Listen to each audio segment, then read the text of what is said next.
should have worked, and my chair is loud, but now I should be live.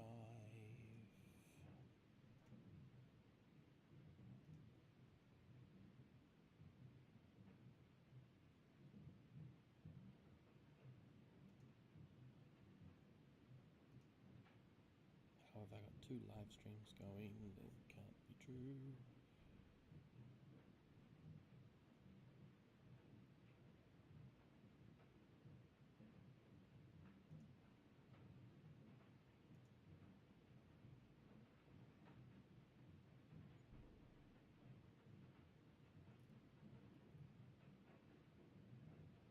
To use 1, creator suggested,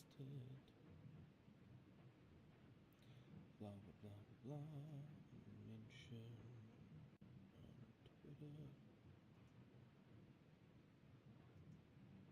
Okay, we're going to try something, so bear with me if you will.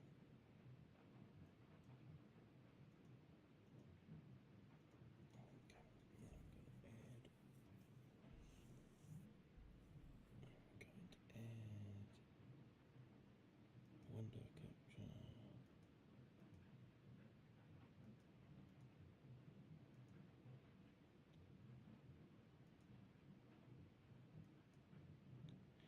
And we're going to grab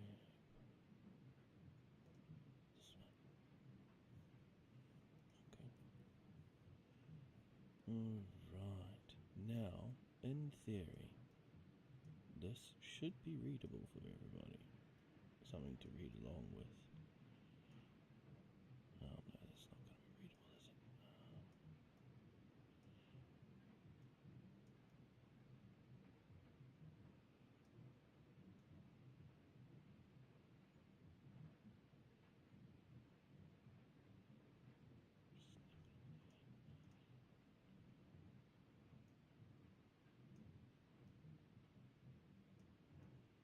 it? Is this a waste of time? Yes. Is it fun for me? Also, yes.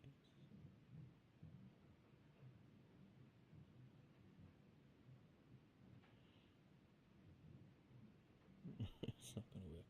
I give up. I give up on trying to do that. So we'll just put this back down to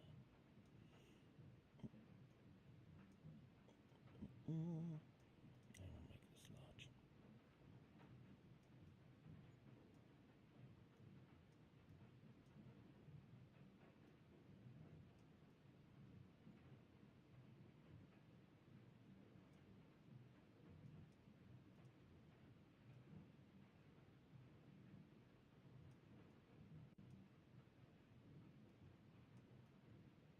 Alright.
Alright, so now I'm going to try it officially.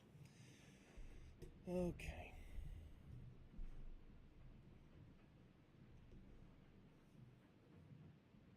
So that is done. My thumbnail is there.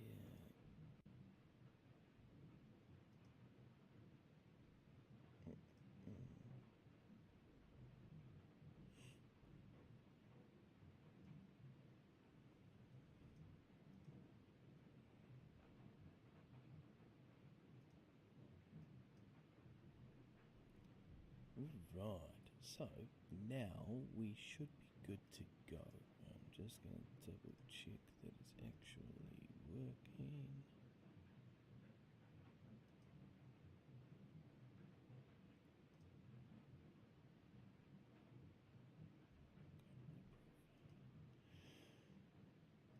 Good news is I can edit out a whole lot of this crap, so not too much of a scary situation. One person is watching. I apologize, one person watching. Hello, James, how are you? I apologize for me talking a lot of junk and not knowing what I'm doing. It is literally me just trying to make sure that I've got my stream set up. I have it so that people can read along with me because it's probably boring not knowing what I'm talking about. You guys can also laugh at me when I get the wrong words, which I'm a good sport, so I do not mind. Oh my lord, 5 a.m. in the morning. You are a brave soul being up that early. I struggle to wake up at any time. Thank you very much for being patient. Let us... What's going on there? Oh, I edited the screen, so it doesn't like it. Oh, man.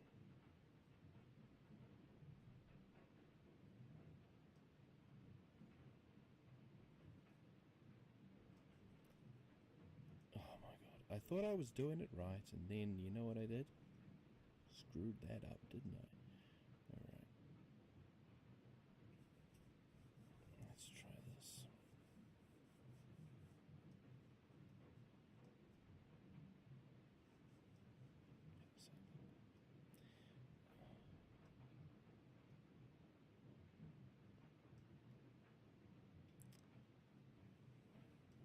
Nope, that's not going to work. Okay, I screwed that up. Give me a moment.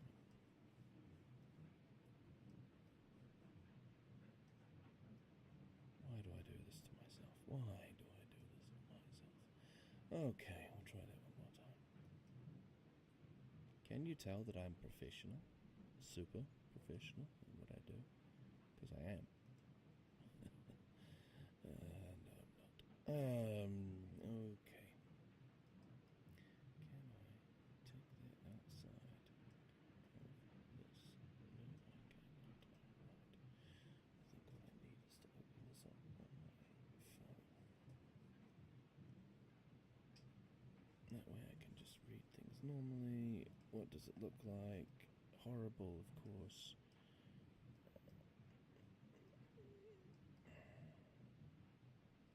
Don't look at my history, okay? That is all I ask of you. Drop that down, center of the screen. Okay.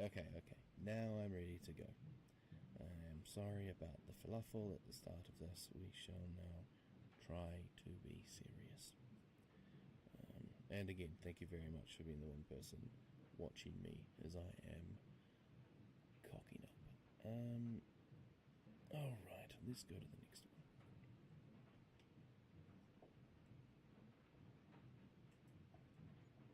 Alright, we'll read the next one. Posted 8 days ago. Tea time. Alright.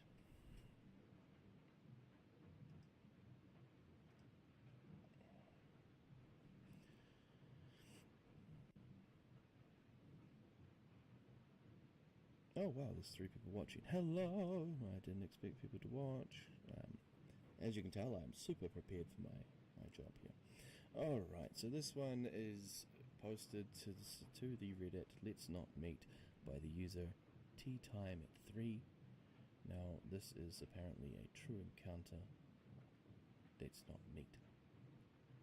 So, let me start reading, I suppose. I've hesitated to share this story for a long time because I know how important the mutual trust between a resident and their landlord/maintenance staff is, and I don't want to install any unnecessary distrust in anyone's landlord. I've shared stories before about dangerous and scary residents I encountered while working at an apartment complex, but this story is about a time on the other side of things as a renter. Before I had even graduated from high school, I knew I wanted to live at Paradise Apartments. I was a bit naive at the time, drawn in by the many amenities I would never use. But I primarily wanted to live there because the complex was pet-free and within my small budget. Friendly. Try that again. I wanted to live there because the complex was pet-friendly and within my small budget. When the time eventually came for me to get my own place, I sublet the only apartment they had available and moved in. Unfortunately, I came to realize the apartment wasn't as nice as I originally thought it was. The building was old but remodeled, so it had all the typical plumbing issues within the walls. I also learned it was not the safest part of town. I was primarily I was primarily an online student, but I had one class that met in... I was primarily an online student, but I had only...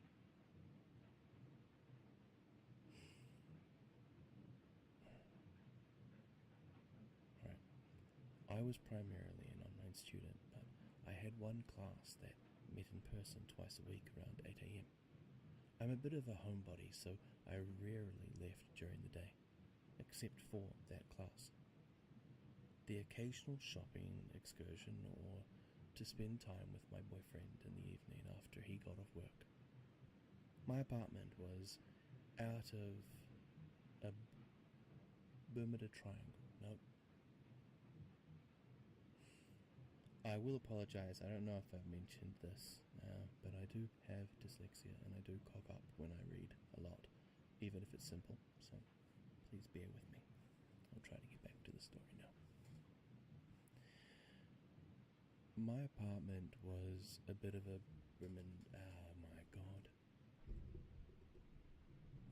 One more time. Bermuda. Alright. My apartment was a bit of a Bermuda Triangle, even though it was only 600 square feet and I lived alone. Things had a way of growing legs and walking away. I had 2 kittens at the time and I blamed them regularly for things disappearing.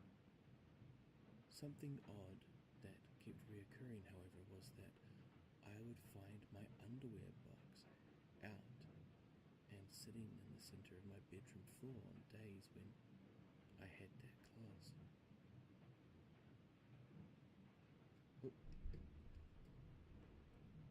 Let's see. Is that better, James? I moved the mic away because I didn't want that popping sound.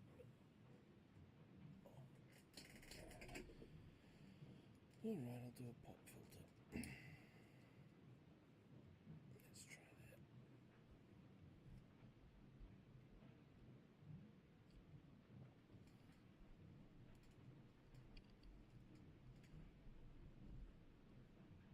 Alright, James, is that better?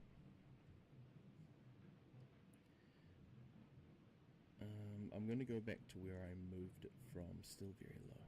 Okay, if I turn that up, how does that sound?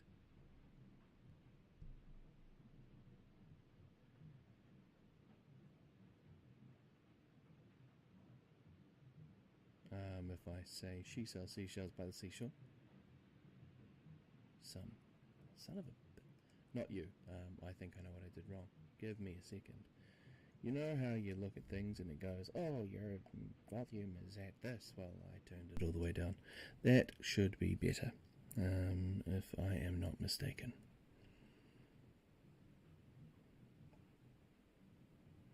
Still low? Oh my glob. How about that?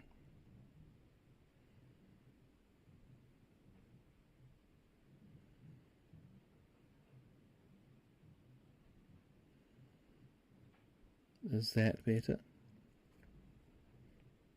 That's it. There we go. All right. You know what? You're a gem, James. Honestly, you're a gem. Where was I? I will go back to where I think I was, which is about the Bermuda Triangle. All right. 3, 2, 1. My apartment was a bit of a Bermuda Triangle. Even though it was only 600 square feet and I lived alone, things had a way of growing legs and walking away. I had 2 kittens at the time and blamed them regularly for things disappearing. Something odd that kept reoccurring, however, was that I'd find my underwear box out and sitting in the center of my bedroom floor on days when I had class. I didn't have a proper dresser, instead using IKEA shelf with some IKEA boxes for designated clothing, socks, underwear, pants, pajamas. I always could have sworn I put the underwear box away after getting ready for class, but I chalked it up to me forgetting as a result of having to get up early and being focused on getting to class on time. Arguably paranoid, I started to think that some of my laundry was disappearing as well, as favorite articles of clothing would go out with the laundry hamper and seemingly never come back with the cleaned clothes. Towards the end of the semester, I was working one evening on homework assignment. I was working one evening on a homework assignment when my boyfriend called to let me know his roommate had accidentally locked him out of their apartment. I had a key to their place, so he asked if I could run over really quick and let him in. Before I left, I made a mental note that I had left literally every light in my apartment on because I was living in a pretty tight budget.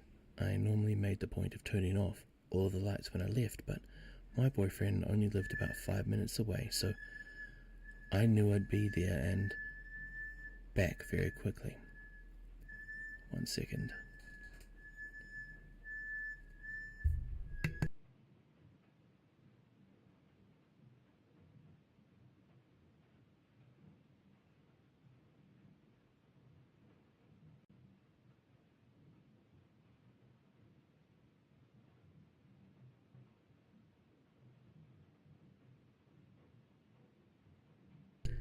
Damn it, next door neighbor's brakes are so freaking loud. Alright. Hopefully it's not too piercing to those listening. Sure enough, I got back less than 15 minutes later. I immediately sensed something was off, as I could see the lights were off through the blinds. I called my boyfriend and he drove over to meet me. We unlocked the door and went in. All the lights were off in my apartment. Thinking maybe I had a power outage, I flipped on the main lights and it all came on. My boyfriend checked the entire apartment. No one was inside. But someone had gone through and systematically turned off every light at their switch, including my lizard's basking light. The only light I always left on, because it was on a timer. And my laptop, which I'd left open on my assignment, but now the computer had been powered down and closed. We called the emergency maintenance number, and I explained that someone had been inside my apartment and that they had used the key because there was no sign of forced entry. The manager called me back and told me I had to be imagining things. Maybe I had forgotten that I had turned off the lights before I left. I assured him that I wouldn't have turned off the computer or the lizard light. Someone had been in my apartment. I told him I was extremely worried because obviously this person had a key to get in. Either they worked for the complex or maybe it was a previous tenant or guest. I asked if they had changed the locks after the previous tenants moved out, and they assured me that they changed the locks after everyone moved out. The manager suggested maybe it was a friend pranking me, someone else I had given a key to. But the only people I had given keys to were my boyfriend. His key to my apartment had been locked inside his apartment at the same time on the same key ring as his own apartment keys. And my mum, she lived 3 hours away. In any case, neither of them would have pranked me in this way. The manager finally agreed to send someone out immediately to change the lock. For my peace of mind, I brought up my concern that it was someone on the staff, since they would be the only other people with keys. The manager claimed the keys were locked in a special safe that required a personalized code to track who took the keys and when. In an office with a security camera, they changed my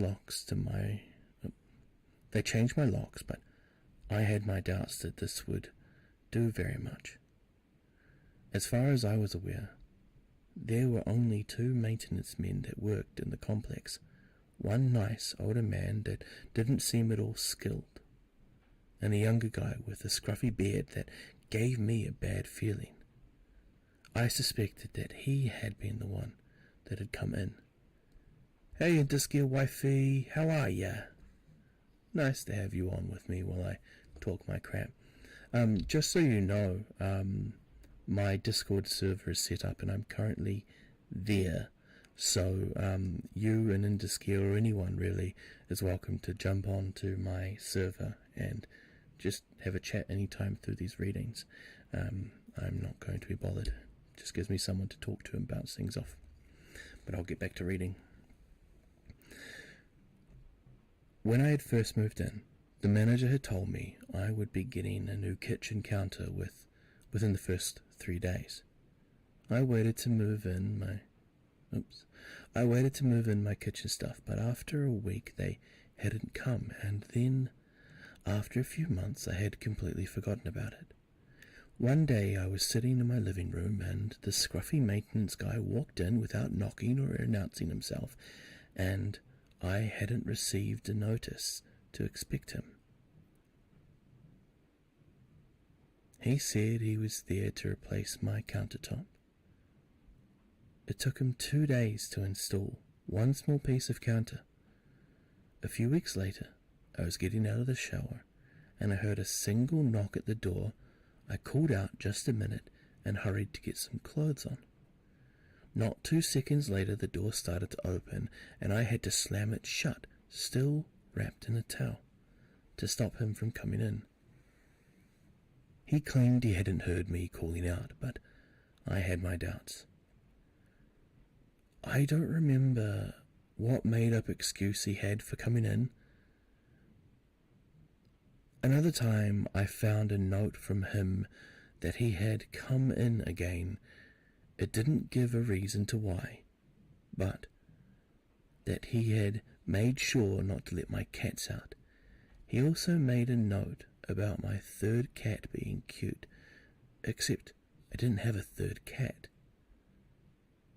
I did, however, have a picture of my childhood cat in my bedroom on the IKEA shelf where I kept my clothes.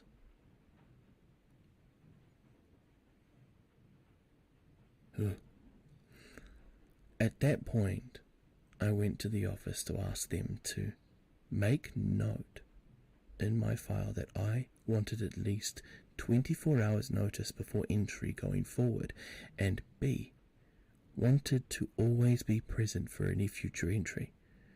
Now that I knew without a shadow of a doubt that someone was coming in secretly, it all made sense. It hadn't been long after the surprise maintenance visit stopped that things had started moving around in my apartment. He was also on site all of the time.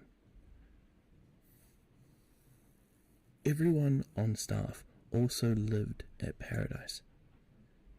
So, he would know when I came and went. Who knew how many times he had snuck in, how many small souvenirs he had stolen? He could have been coming in while I was sleeping. After the night with the lights, I put on my lock. One more time. After the night with the lights, I put my lock on the door.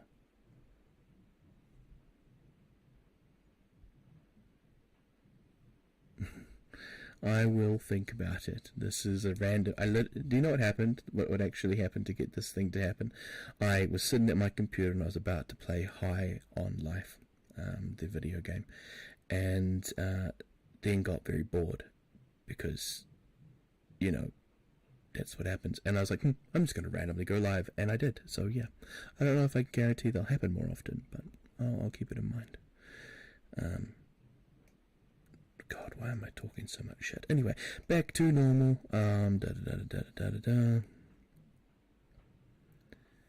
But still didn't totally trust the apartment. I ended up buying a condo shortly after with the help of my parents. Subleased the apartment and moved. Right around that time, I also got my first job working on a different apartment complex. In the final days before I left, my mum came into town to help me move my stuff. While she was home alone, I was at class. She caught the scruffy maintenance man trying to get his key to work in my lock. She demanded to know what he was doing, and he said he was there to paint the front door. I hadn't received notice, and he didn't have any paint or supplies. She told him that he could wait until after I had moved out. A few years later, I was shocked by... What? Oh, that's meant to say stopped, not shocked. Just FYI. A few years later, I was stopped by the owner of Paradise Apartments while working in another complex in town. Okay, apartments. Oh, actually, no, it is shopping. Oh my god, I'm an idiot. Keep reading. Don't make assumptions. Alright, back to where I was. A few years later, I was shopped by the owner of Paradise Apartments while working in another complex in town. Okay, apartments. Shopping is when an employee from one apartment complex takes a tour at another apartment complex under the guise of wanting an apartment for the purpose of gaining information that they might not otherwise easily give up. It can also be performed by your own management company to make sure you're doing a good job. So we call that secret shoppers in retail. There were certain tells a shopper always gave, like asking specifically worded questions. Is it safe here? I am a felon. Can I live here? Etc. That required specifically worded answers and were easily tripped up on. Being too wealthy for the complex, Rolex watch, sports car, nice suit, etc., and being too flexible on what they were interested in, i.e., they were interested in all of the layouts and were open to move in whenever. This guy seemed too old and too well off to randomly be considering an apartment at an okay.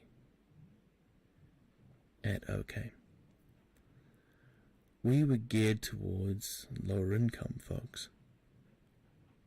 While I was giving the tour, he asked if I had any any opinions on other apartments. I tried reading that story the other day. I threw it away. Bravo for doing such a great job. Thank you very much, wifey. I'm trying. I am. Where was I? Hey, Interscare, my dude. How are you? As I said to Interscare wifey, I am currently live on my Discord server. I'm using the narration section there. Everyone can jump in if they feel like it. And also, good morning. I just realized you guys are probably sitting at like god awful in the morning. James said that in Tennessee it was like 5. What did he say when he started talking? He said it was 5 too fucking early, I think is what he said. 5 too fucking 5 too fucking early is what he said. Good morning. Alright, I hope you've been having yourself a great time, and I'm going to now get back to reading, just before I forget what I was up to. Where was I? While I was giving the tour, I asked if I had any other... Okay. It's 7. 7 is still too early, my dude. I mean, you've got children and responsibilities, and I applaud you for that. But 7 is still too early. I have a system that I have set up in my life, and it goes... Too fucking early. Why did I wake up this early? How the hell did I get up this early? What the hell am I even doing? And then, why did you wake me up? That is 5, 6, 7, 8. Then I get to my I want to wake up time. Bear in mind this is weekend because work is the why did you wake me up. It gets to 11 and I go, oh, that's a great sleep in. And then... oh, babies. You know, I say that with love. I mean, I love babies. Babies aren't a problem. But, okay, a grown man should never say I love babies. It is weird. Just give me a second. I need to recollect myself before I say stupid jokes. Yeah, okay, I can understand. You've got babies. Yeah. I agree, 7 is way too early. Anything before 8:30 is too early. Again, 8:30 is still too early, but that is just because I am a night owl. I am sitting here at 1 a.m. in the morning, and I am full of energy, wide awake, and I am that every day. I still have to wake up, and why the fuck am I here? Time to go to work, though. Oh my lord, where was I? I'm just going to finish where I was. I've only got a little bit left, so just a moment. Where the fuck was I? If I have any opinions, there we go. While I was giving the tour, he asked if I had any opinions on other apartment complexes in town and mentioned Paradise specifically. Normally, I wouldn't badmouth any other complexes. I preferred to win them over by showing them the positives of our community, but I told him that I probably wasn't the best person to answer that question, because I was probably the only person to give Paradise a bad review. Because I was probably the only person to give Paradise a bad review in the last 5 years. He asked me to elaborate, and I told him that my apartment had been broken into and I suspected it was someone in their maintenance staff. At that point, he revealed that he was the owner of Paradise and that he was very disturbed to hear I'd had this experience. He asked me to describe the maintenance man in detail. I assured him it was in the past and I was over it, but he insisted on calling the manager over at Paradise, still the same guy, to ask him over speaking-phone if they had any issues with the maintenance staff back in the year I had lived there. He answered yes, that there had been a scruffy young maintenance man he had to fire because he'd been caught multiple times breaking into the apartments of single women. Satisfied, the owner proudly told me the issue had been resolved and asked if I'd be willing to change my review. I told him no. None of this had changed the fact I had experienced this, and actually validated what I had suspected. In the years I worked as a leasing agent, I learned a lot about where complexes will cut corners to save time and money. From my experience, a lot of complexes do not switch out the locks if the tenant was good, and a lot do not require background checks for employees, even though they did require them for tenants. Keys also got passed out willy-nilly to vendors and maintenance during turns, and employees frequently got master keys that would open all doors. I won't go as far to say that every complex operates this way, but every complex I worked at was doing this when I started there. Because of my own experiences, once I began, black sheep, have you any wool? Once I began managing a complex, I enforced strict rules about changing locks, tracking keys, posting proper notices, and requiring background checks for all employees and tenants. At least here in Florida, from what I hear, that's not true. At least here in Florida, with Myers Law going into effect this year, background checks for employees and security measures for keys are required for all complexes, even still if you're renting an apartment. Stay diligent. If you have any reason to believe that someone is coming into your home, document it, and let the staff, police, family, friends know. You never know who might have a key to your apartment.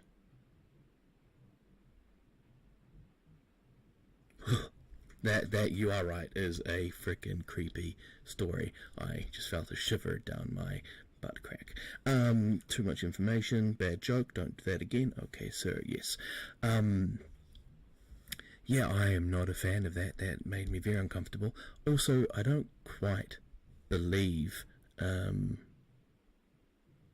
yes, hey, Miss Cannabis, I am indeed alive. I am indeed alive. I am alive. Wait. I am alive. No, I don't know what I'm talking about. Don't listen to me. This is what happens when brains don't work and coffee runs out. Alright, let's go to the next Let's Not Meet. But you are right, it does scare. It is a creepy story, although I don't really believe they have that much in the way of extreme measures in Florida. Just from what I heard, I don't think I can believe that, but that could just be ignorance. Alright, we're going to go to the next story. The next story, Let's Not Meet. Excuse me. Let's not meet. Alright. The next story, written 11 days ago by user Such Assumption 615. 11 days ago, there's somebody in the window. Good thing it's short. The problem I find is how can there be someone in the window? I feel like that's physically impossible. I mean, I don't know, English sucks. Anyway, hi everybody. So here's my story. For context, I live away from home for school while my sister lives at home with our parents. Also, both our rooms face the streets and are right next to each other. Also, I have a full-length mirror in my room opposite the window, so if I looked in the mirror, I'd see what was in the window.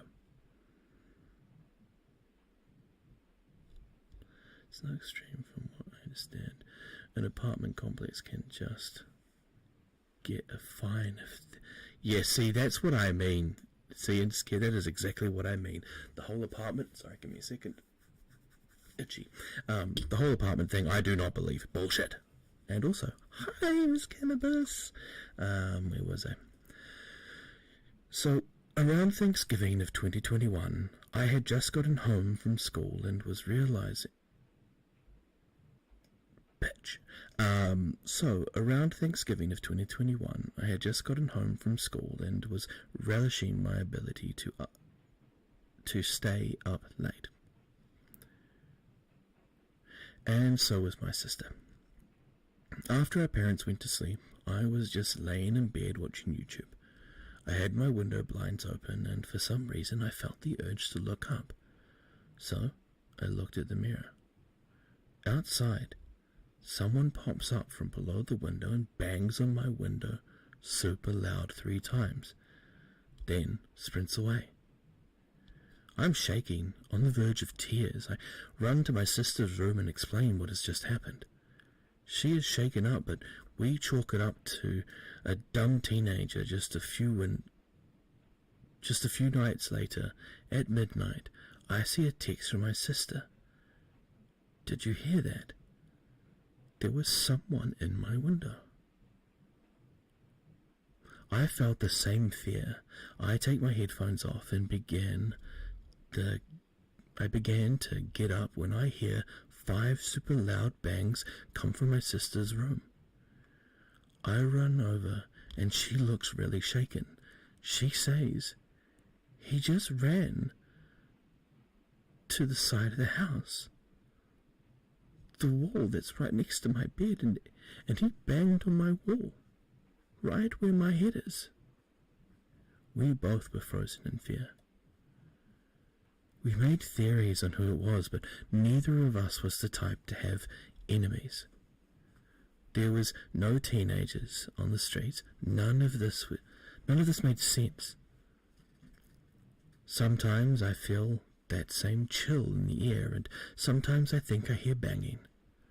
The fear of seeing a face in the window isn't as rare as many would hope. So I'm praying I never meet this boy again.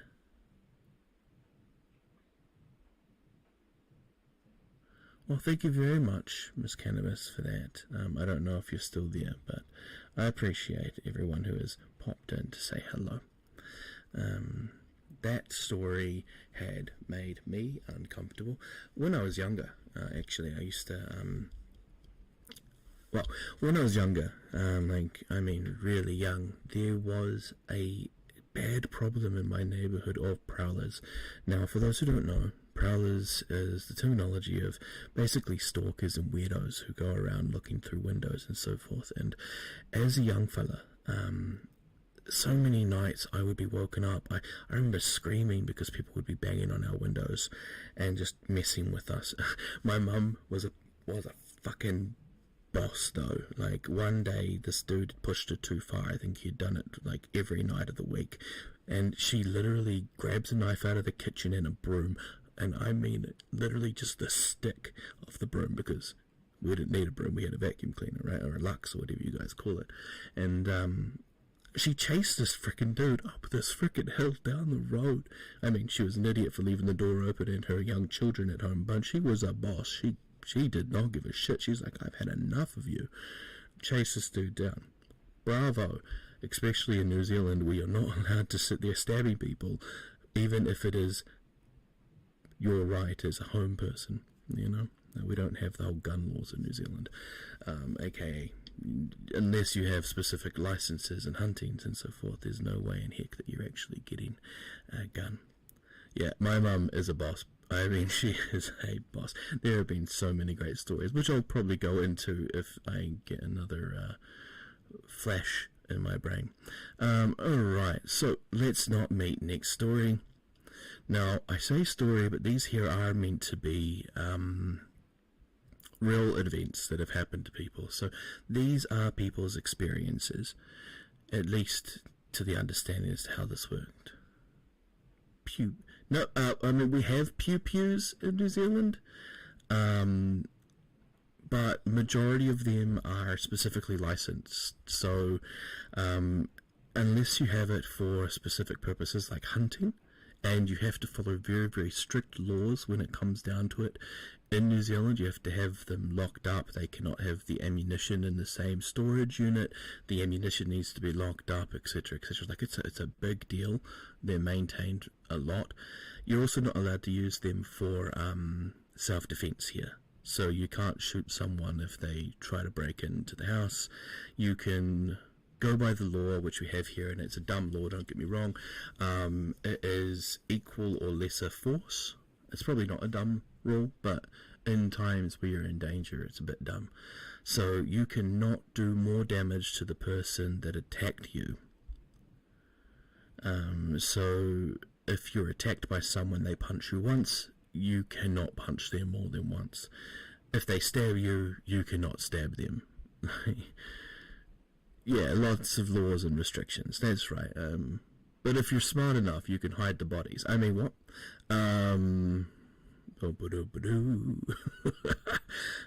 Bad joke. Anyway, let's go on to this one.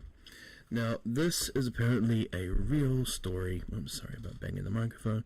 A real encounter written by the user Nico Brazilian Lad. And it is titled, How My Grandfather Met a Okay, give me a second. I need to know what the fuck that word is. Latvian Nazi. Sorry, this is what happens when you don't have what is considered a proper understanding of any language ever. Just a moment.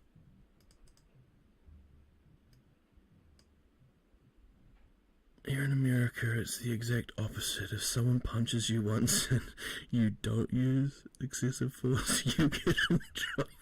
See, now, to be fair, a part of me wants to go to America just so I can use excessive force and say that it was justified. But at the same time, I've got no... Okay, so it's a country or a city or something. Let me a minute. But it's a group.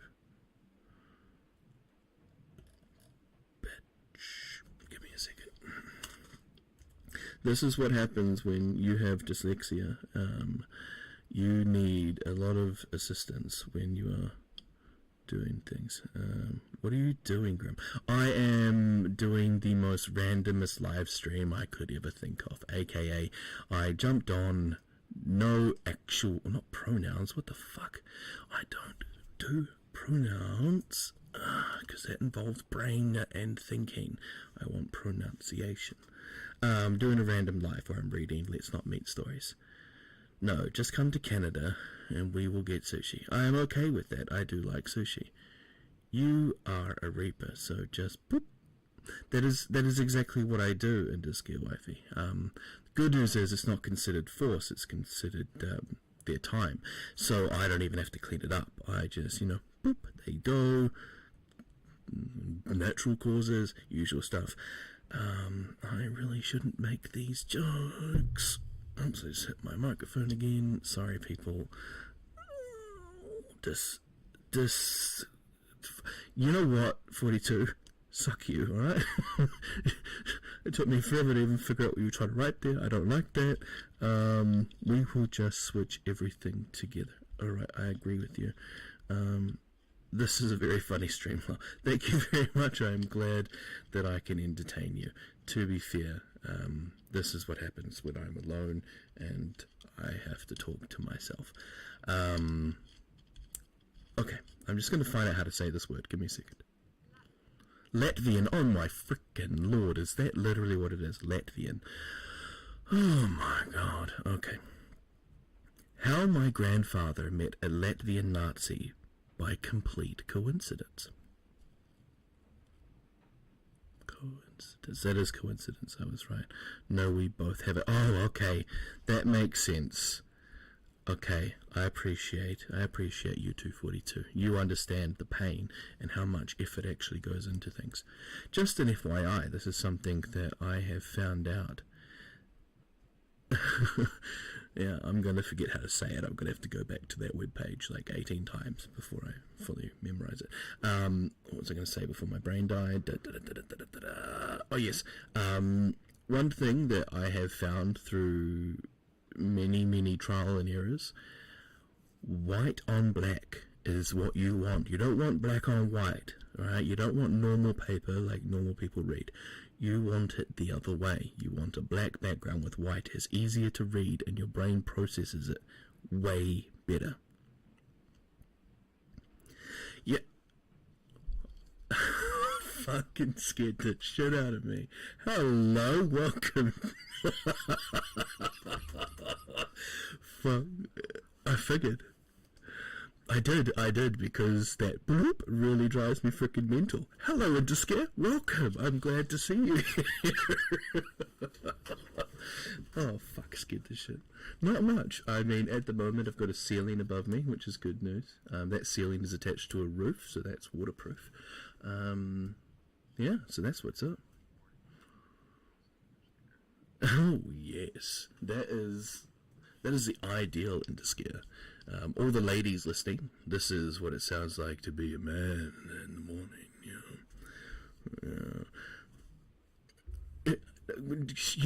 you just ruined the illusion, okay? Don't do that. No work today, rained out. Hello! That's good, but you still got up God too early. Wait, we can invade the stream? We can't hear. Oh, sorry, Induscare. And yes, you can. Hang on, give me a second. I fucked up my OBS. Desktop audio, do you know why? It's because when I go to do things, and now you should be heard, when I go to do things, like figure out what a word means, I have to have my computer tell me how to say it. And that would be the live stream getting the video put through. But yes, you can most definitely invade the stream. Those narrators that are in my Discord server, I am live on the horror narrators and authors section, so you can just jump in. And I can't hear Induscare anymore. Are you still there? Yeah, I'm still here. Oh my god, I just hadn't talked yet. That's okay. I just scared the shit out of myself, and that's probably going to give other people a heart attack because I had that way too loud. Alright. Oh, fuck. Do you know what I like about it being my stream? I can say fuck, I can say cunt, I can say all the bad words that I want to and not give a flying shit because I'm not monetized. Right. And you guys can too. Even if you were. Even if you were monetized, YouTube doesn't care after the first 1 minute. Oh my god. Yeah, which is why I always have music at the beginning of mine, so when somebody says cunt a bunch in my life, you don't have to worry about it. Who the fuck would do that to you? Who would say cunt in the live stream so many times that YouTube's like, what the fuck is this about? Like 6 times in a row? Yeah, holy fucking shit. Who would do that? I've got to be careful because my partner is there and she will beat me up for swearing too much.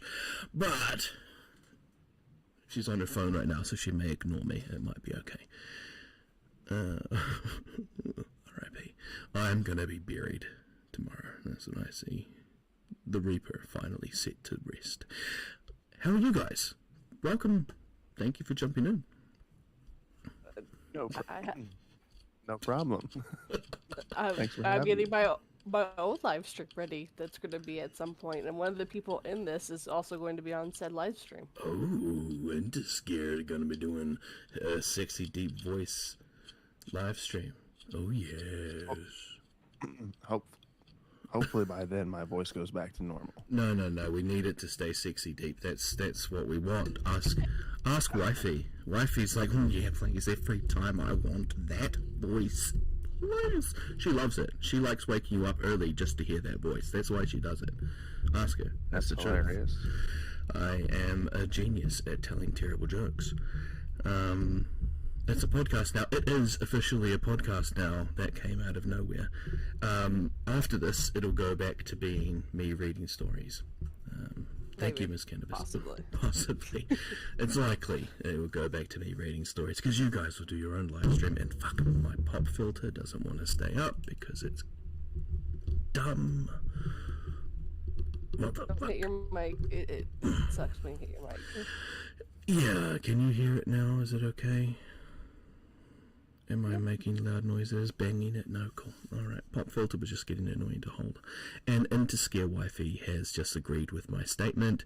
She has said, obviously, the reason she wakes you up early isn't for the children Into Scare. It is for the sexy morning voice. It is official. Well, said the here. baby is actually still asleep right now, so I knew it wasn't for the children.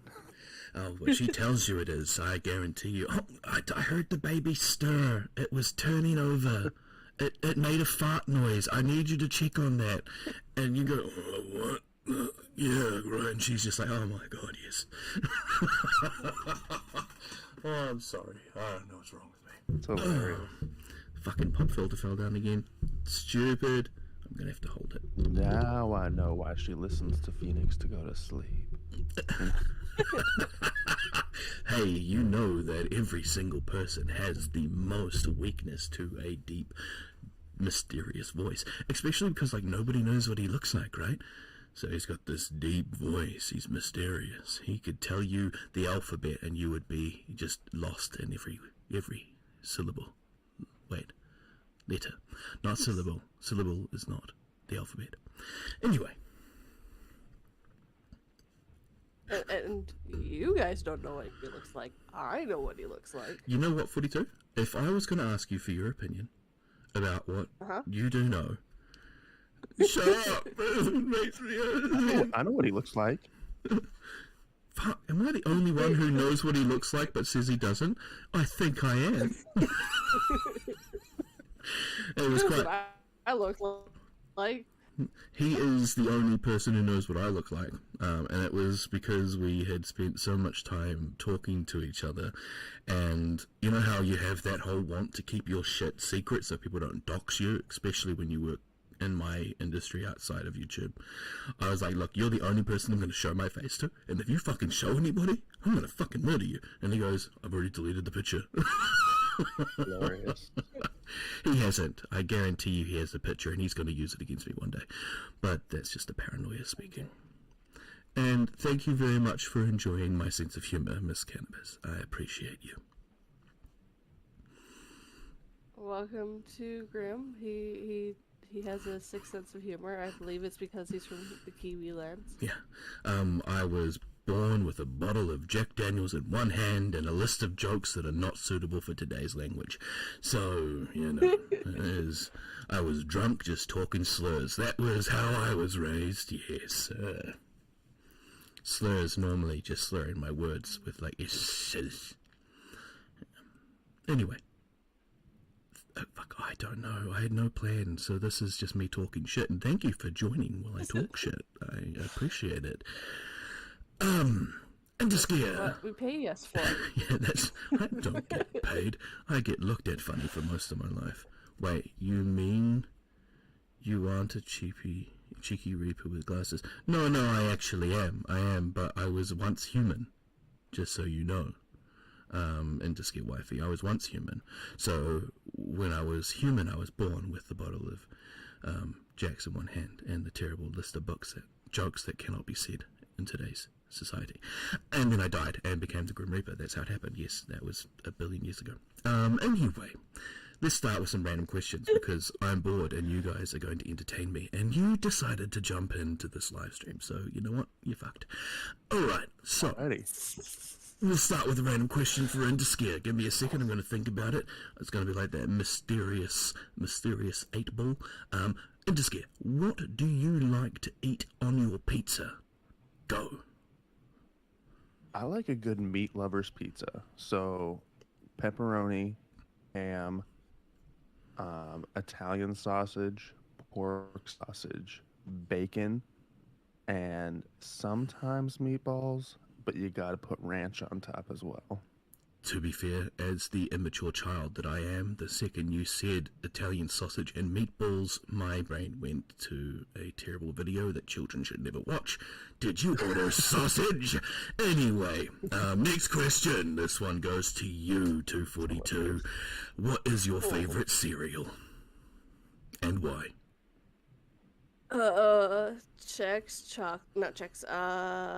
Cheerios chocolate, because it's chocolate. Oh, well, that's a valid statement.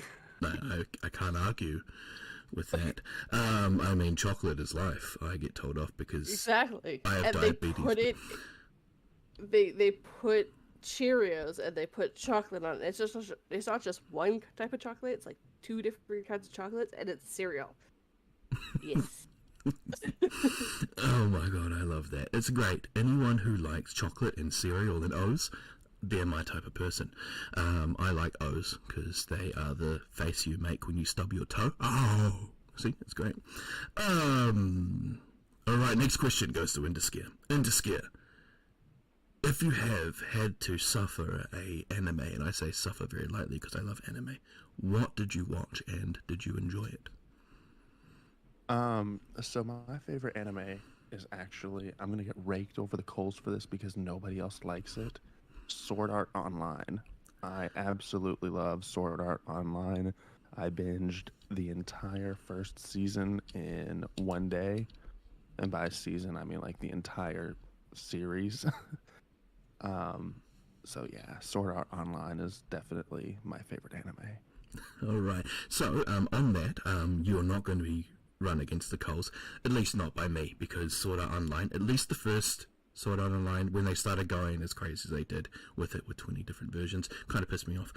But it was great, and because I'm an anime nerd, I have bought the mystery boxes about 8 times, just because there's several things that have popped up on here.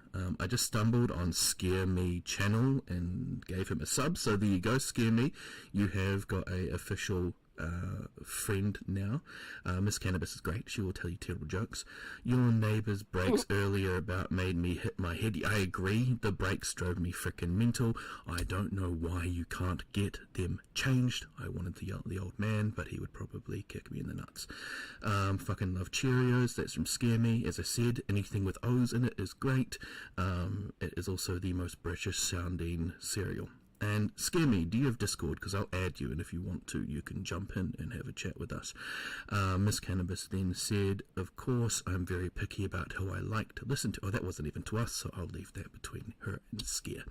Right, we will go to the next question, and this will be pointed at you, 242.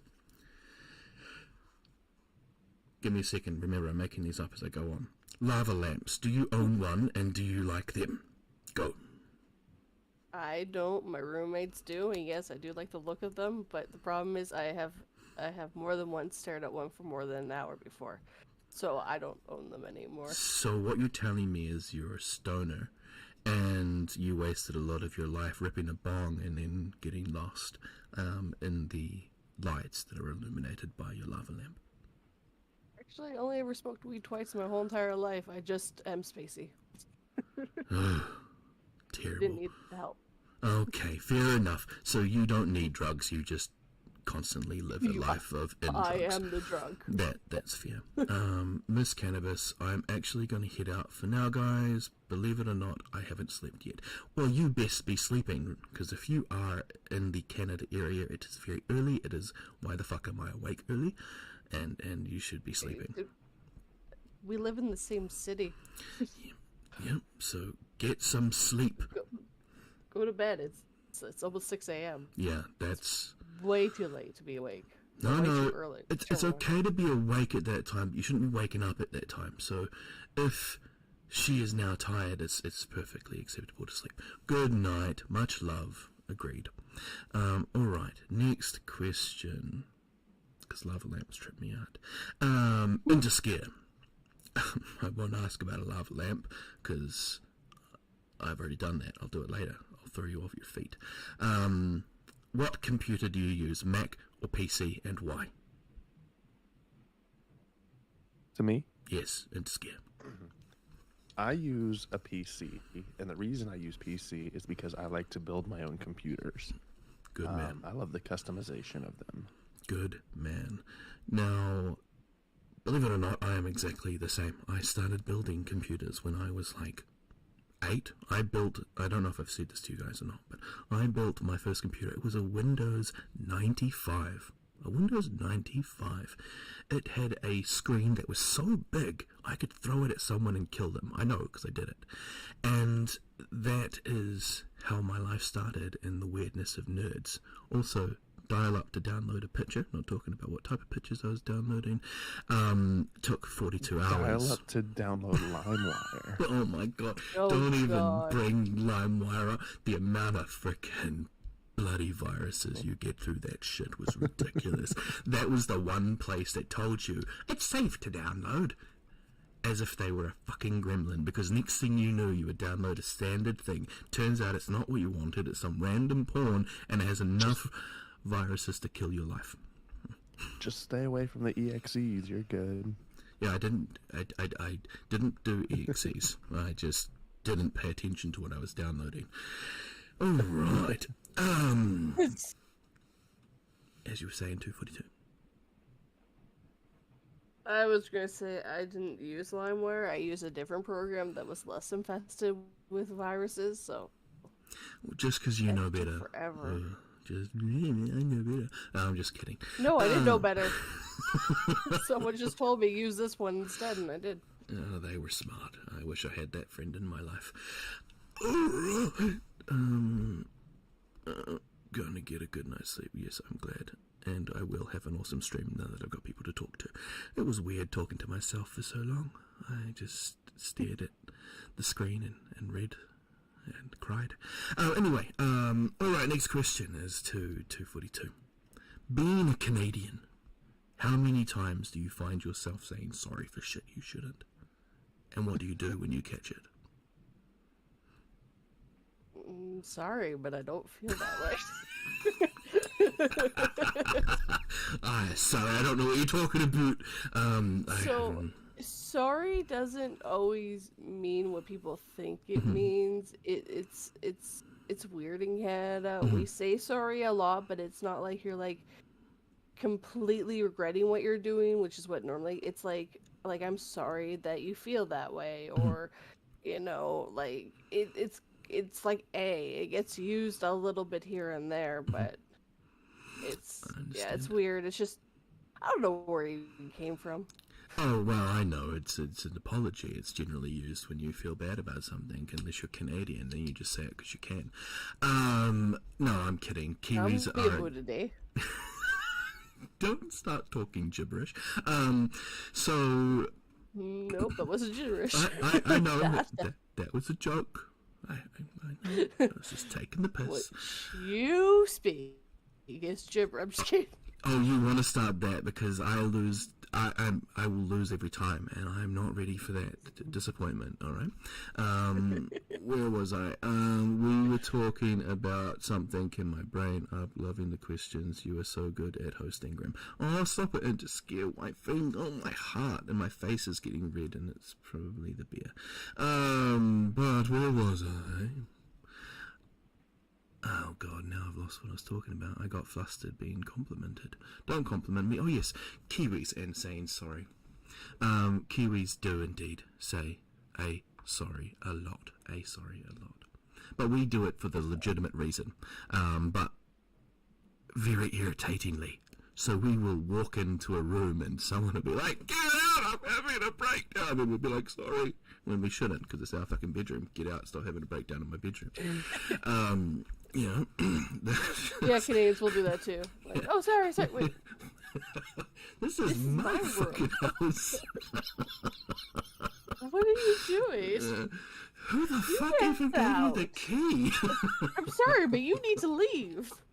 The usual, who the fuck gave you the key for this? What the fuck? Alright, so now we're on to question number 18. Interscare, if you're still here, because I've muted. I am here. I'm glad. God, I'm talking way too much. I apologize. I will give you guys more talking space soon. No, you're good, man. You're good, man. This is your show. Yeah. Alright, what color curtain do you prefer? Excuse me, sorry. Good grief. This morning voice. It's fine. Interskills. I- Your wife is only staying because of your voice. Again. Honestly, your wife is only listening to the stream right now because of your voice. Just keep it up. I like the extra voice coming in with the comments. I like a dark crimson red blackout curtain. Oh, that is actually a really interesting answer. And because of how interesting I found that answer. 42, what about you? That's the curtain I have in my bedroom. Oh, see, you guys just know each other well enough. Oh my gosh. I was just, Susie said that, I looked out my window and went, What the I Should feel I like be crimson worried? red though is like the quintessential horror color though. fair? Yeah, but I bought this way before I did any of this. I bought it because I just thought the color looked pretty. You're just a closet gothic and you didn't know it until... Oh, I wasn't closeted about it. I just didn't wear the clothes. Yeah, because my closet was empty of black clothing. I had no color in my life. Oh my god, I don't know if I told you guys, but I used to be a goth kid. And my favorite movie was The Crow Stairway to Heaven. Have you guys seen that? Not that one. It was I have the not. movie where Brandon Lee was accidentally shot. But Oh, just Crow. yeah. The Crow. Oh my god, I'm talking Yeah, about yeah, Oh, the I've yeah, seen series. The Crow. Yeah, oh my god, I'm an idiot. The Stairway to Heaven was the series that they released that failed. Just so you know, that was me cocking up. Oh, Gotcha.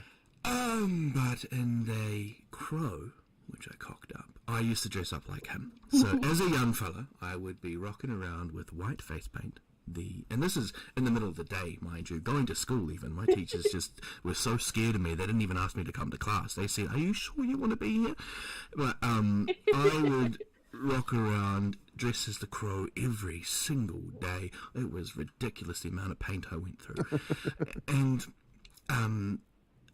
from that, I started getting involved with those goth kids, and I just want you to know, goth kids are not emo. They don't go around cutting themselves, but they are more depressive than an emo kid. I am not kidding. The amount of conversations will start off talking about how's your day and end up with I want to go sit at the cemetery and cry. Ridiculous. You could be talking about the SpongeBob movie and how great it was to see them laying out and turning to a sponge and a dried out starfish and end up in the cemetery crying. That was how gothic life worked. wait. You talked about it? You didn't just go do it by yourself? No, because gothic kids wanted to hang out with each other because we weren't going to conform. So we just grouped up together and would go to the cemetery. Fuck, we were morons. Fuck conforming! And then we would just conform anyway.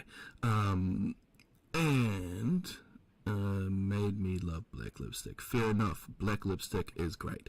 The amount of times I have used it to cover up my bruises. Bad joke. Anyway, next question. Hang on. Alright, this one is just because we're horror people. Both of you, and you can choose who goes first. What is your favourite horror movie, and why? You can give two.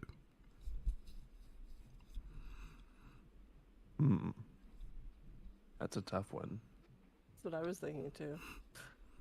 I What don't know, the one last night was pretty good. was that? I don't even know what it's called. Oh, well, that's not helpful. Well, It Just Scare knows which movie it was. It was on his stream. Oh, Violent Night. That's what it was called, right? Was yeah, it a that was Christmas good. horror? So I don't know if it's horror, but it does have a lot of blood in it. So gore. I like that. So I'm a fan of the really fucked up, disturbing movies, You're the guy. in the genre of horror. You're the guy who watched Human Centipede and was like, bro, that's fucking sick. I'm the guy who watched a Serbian film and thought it was a good movie. Okay, yeah, okay. Yeah. So my favorites would probably be between like Human Centipede or like Incantation. Have you seen that one yet on Netflix? I have. It's a good movie, and it's fucked up. It is fucking mental. All right, so you are a more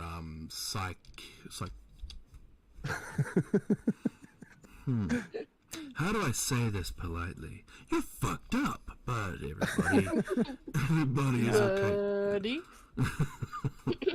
Yeah, if I didn't say it any other way, it wouldn't be as sweet. All right. So that's a good answer from the two of you. I have got the stupidest and most cliche answers to that, and it's just because it was the first horror movie I actually watched. I was 6. It scared the absolute shit out of me. It's the 13th Ghost. Oh yeah. Like I was. And sick. the house on, the house on Haunted Hill. No, what was that called? Haunting. Is that what you're talking about? Oh, the Haunting in Connecticut? Second date, he tried to play Superman film for me, almost broke up. We almost broke up on our second date. Because of a horror movie. That is amazing. I love that. That's how you know you're made for each other. When she goes, this is not going to happen, and you go, you know what? You're right. Okay. I would have to say House on Haunted Hill, the remake, and that's because I watched it as a very young kid, and there are scenes in that to this day that are burned into my memory. I feel you. As I said, I was 6 when I watched 13th Ghost, and the Shaggy, the guy who plays Shaggy, I can't remember his name. He's a great actor. He's old now, as all of them are. He gets cut in half by this fucking sliding glass door, and I was 6. I had never seen brains before in my entire life, and this body just goes, and there's another half of him just sit. I lost it. I screamed like a little child, and ran out of the room, crying to my mum, who told my cousin off for playing it whilst I was awake. But because I'm just one of those kids that was just aiming for punishment, I went back. I sat there and continued watching the movie. When my mum went to bed, I cried. I screamed. My cousin told me to shut up before I get us both in trouble. And yeah, that movie to this day is still one of my favorites because it is the only film that still, even though I know what's about to happen, gives me that reaction. See, I watched that one, but House on Haunted Hill got me more, and it came out 2 years before that one. I feel it's because I hadn't seen that one until well after, but yeah. Yeah, I stayed. I was always at one of my friends' houses, and they always had horror movies playing, and the latest ones too. And that one had just come out, and I don't know. That one does stick with me. 13 Ghost didn't get me as much. Yeah, I was just a chicken shit child, to be fair. I don't have any right to be scared. I was just... Probably if I didn't have that friend, I probably would have been too. Oh, I love that. Give me a second. What I'm going to do is I'm going to just hide that. That now should disappear. Oh, no. What the fuck did I just do? Oh. I have no idea what I'm up to. I'm just trying to get this to not be a douchebag, so... Oh, I hit the wrong one. Of course I did. There we go. Now I've got at least something that is in a story that no one's actually reading. Okay. Next question. Because we all know how important this is. Let's see. Give up on the story. Was it your story or mine? No, I meant you took the story off the screen. Yeah, well, I'll go back to it. I just don't want people to be like, why the fuck is this story on there? We've not even rated it. Sylvester Stallone did it. Why they got all this on here? Because apparently I can pretend I know what Sylvester Stallone sounds like. Anyway. Adrian. Dentist, right? You know when they pump your mouth full of the numbing shit, right? It's like the best feeling Novocaine. Oh yeah, best feeling. I had my entire right side of my face done, and I was walking around going like this, like, I saw that right now, Sylvester Stallone. That's hilarious. So I was sitting there sending videos to people like, hey, it's Rocky here. I want to ask you a question. Oh, jeez. That's hilarious. Oh god, I cannot do Sylvester Stallone voice, but it was hilarious for me. Alright, next question. Actually, we don't need to do this anymore. I'll ask you this question. Do you want to keep answering questions, or do you want to talk about something random? I'm down for whatever, man. This is your stream. I didn't plan for that answer. When people go, it's okay, I'm enjoying my time with you, I get very nervous. I'm not used to it. I'm not used to being enjoyed. Normally I have people tell me to face the wall. That's my life normally, and it's never, oh, we enjoy talking to you. Alright, let's have a random... At work. At work, he just has a sign that says, "Please go away, Grimm. We don't want to talk to you anymore." At work, Whenever he gets... At work, I was put into the only office. Alright, that's how it is. So I don't have to deal with people. They literally go, just sit in there. It's fine. You can't book this room. It's yours now. It's fine. Yeah, This room is now officially yours. You can have it. That's right. Congratulations. That's right. I get phone calls because I work for the government, as I said before, and I'm not going to tell you what the phone calls are about, but most of the time the people hang up on me. They're like, hello? And I'm like, hello, you're speaking with, and I say my real name, but I'll say Grimm in this instance. You're speaking with Grimm, how can I... Every single time they hear my voice and they go, no, fuck this guy. That is why I get such great money for doing fuck all, because nobody wants to actually talk to me. But you guys do, and I'm not getting paid for it, so it's a weird sign. I don't know what this is. Maybe I'll make friends if I don't ask for money. That could be it. That could be it. There could be a correlation there. Oh my god, yeah. Like every time I meet someone, hey, if you want to talk to me, I want $5. Right now, I will not talk to you without you giving me $5. Oh yeah, no, I can actually understand now why that pisses people off. Anyway, well, let's talk about some random shit. What are you guys planning to do besides the live stream today? I have no plans. I'm going to ask for 2-sentence horrors, read said 2-sentence horrors, and then make a video of those 2-sentence horrors. Nice. Welcome to my Saturdays. Well, I have actually quite a few 2-sentence horrors that I've written. Well, you could always send them my way, and then I can narrate them. That I could send to you, just to fuck around. I mean, I should really narrate them. It is like, my channel can do that. But my channel does one every single day. I'll get through them faster. You know what? If I wanted your opinion, I would ask for... No, I'm kidding. That's a terrible joke. I won't do that one again. I might send you a couple, and I'll see if I like your way of narrating my stories. Okay. Alright, so each of us narrate. How much of us write? I know 242 does, because I did the Halloween event story that was on your live stream in Scare. But in Scare, do you write? I do not write.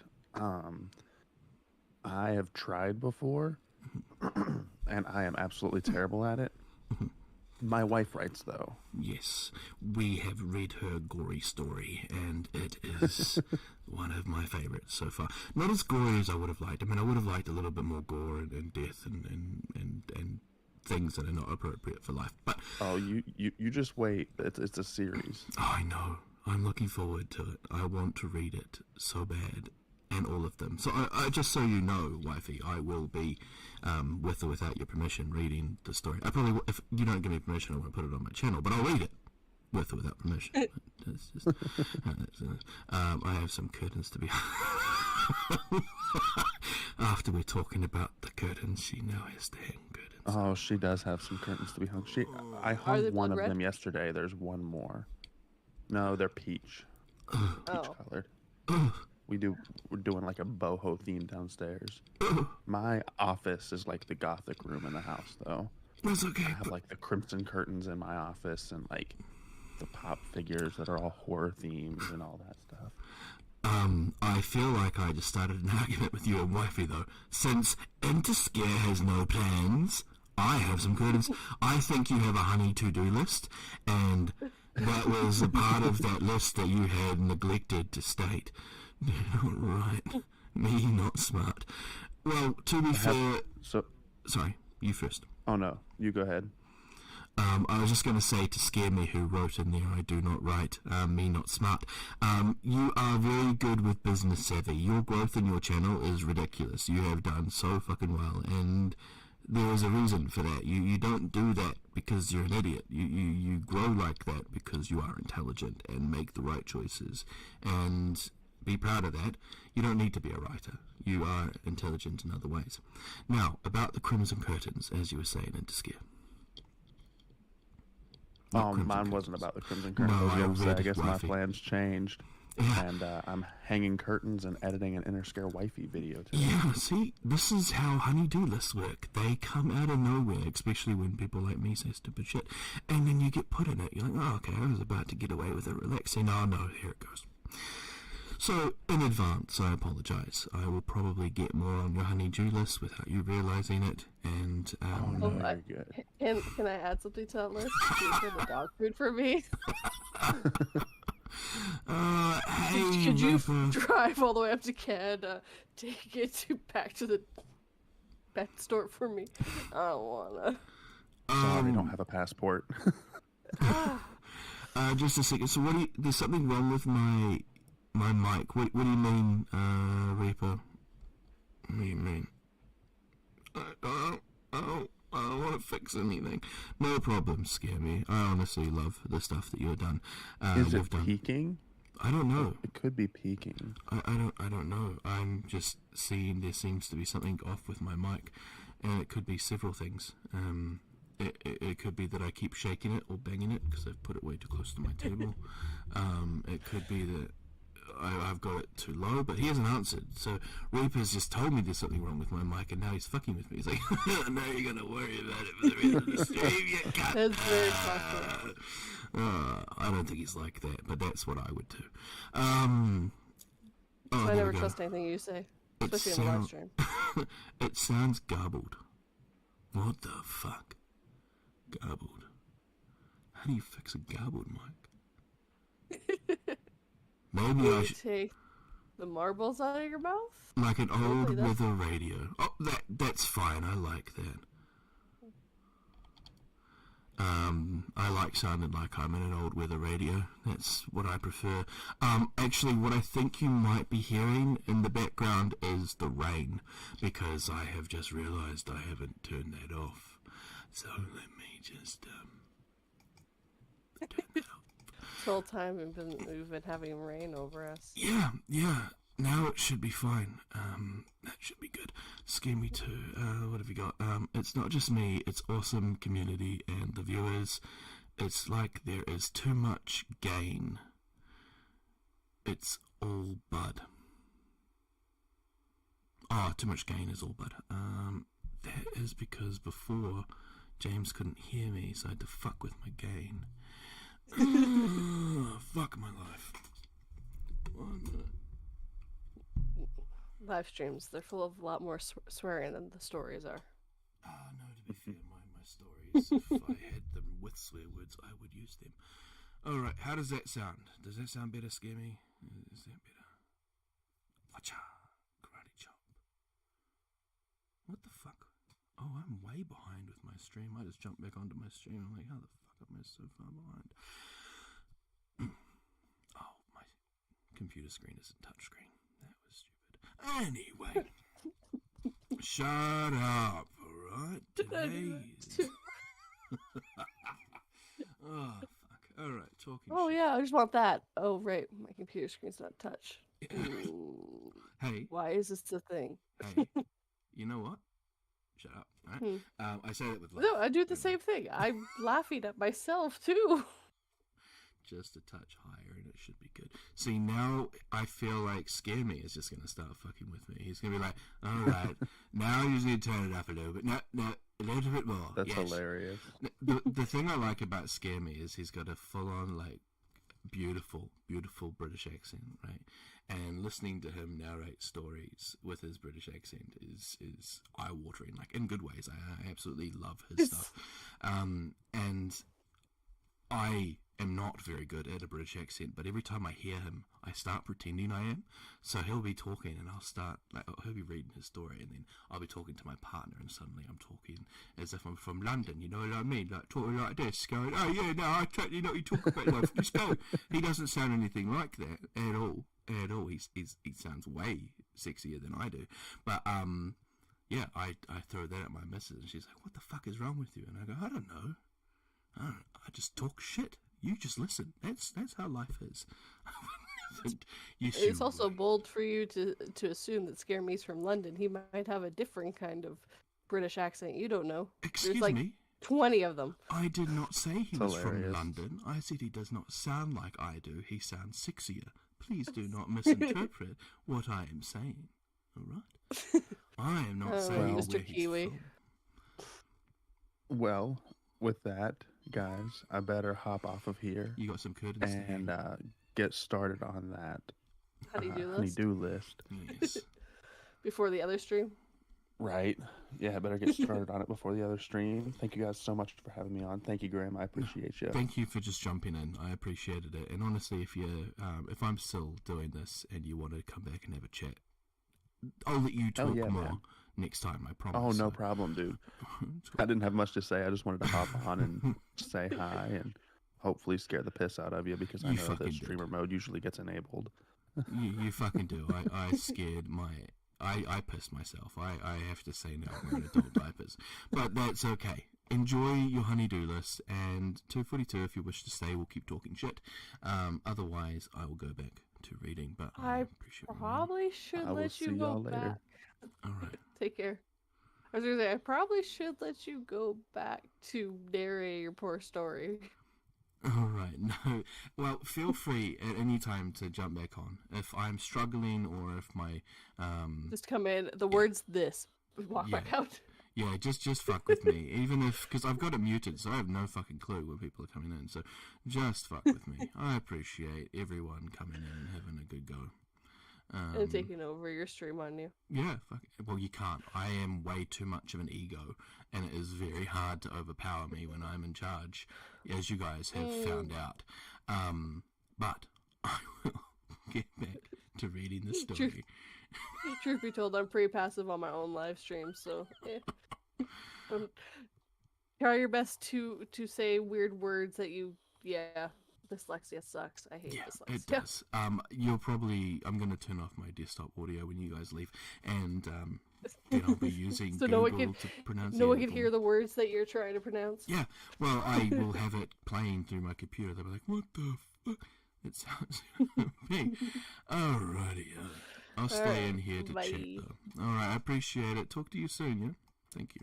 Yep. Alright, bye. And I am glad that, oh, sugar. Fuck. I am glad that you're still here having a chat with me through the, Anyone else see weird things happening with subs? Yes, they are jumping up and disappearing, and jumping up and disappearing. It is... Yeah, exactly. I have been suffering that same thing. It is a pain in the ass. I went for my 5, because my partner said to me, if you get 500 subs, I'll buy you dinner. She sounds a lot more sexier than I do, just an FYI. She says to me, she goes, if you get 500 subs, I'll shut you dinner. So, yep, I got 500 subs. Next thing you know, I'm 598. Sorry, 498. I'm like, how the fuck did I lose 2 subs? It's bullshit. But yeah, welcome to YouTube, buddy. Welcome to YouTube. Alright, where were we? We were reading this story, which has not got the word in my brain, so I'm going to start that again. Uno momento. Latvian. Latvian, okay. So,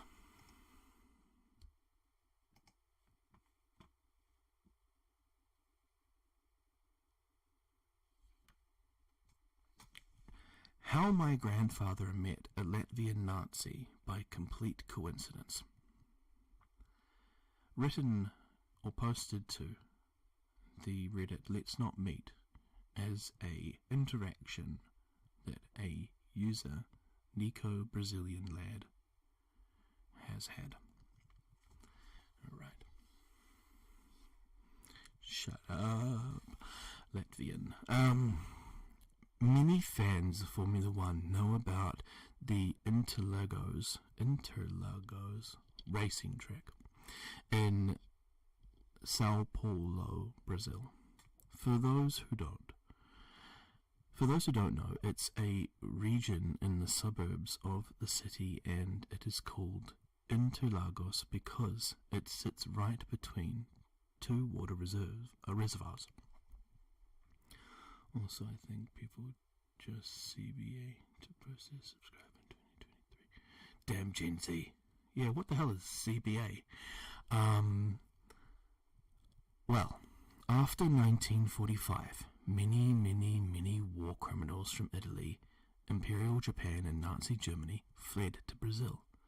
But at the same time, foreigners that were not combatants also moved, and someone from a European country wandering around didn't raise much red flags. California beer asses. I love that. Can be asked. Oh, can't be asked. Oh, God, don't be using English slangs on me. I say that with love. In the Guruparang Reservoir, that's not how it's said, which sits next to the racing track, is a spot my grandfather used to go fishing or swimming, since it was closer than the beach as he lived in the area. When he saved enough money to buy his first camera, he decided to go to a local foreigner that did scenic flights over the reservoir in his hydroplane. According to my grandfather, he didn't speak much and was a pretty stoic guy, unless you brought up booze. According to my grandfather, he used to let some clues of his past when under the influence, but nothing that my grandfather would immediately suspect. Couple of months pass and he disappears without a trace. Then my grandfather saw his picture in the newspaper. It was Herbert Karkris, Latvian pilot who carried the most mass murders of Jews in Latvia and assassinated him. It's not a possibility since he's dead, but I'm sure my grandfather is glad that he won't meet that guy ever again.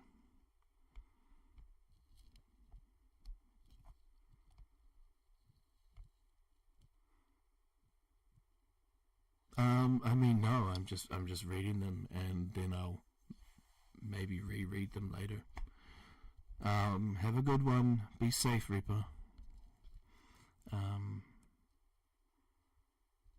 But yeah, I am reading, and I am probably not going to be putting them straight onto my channel.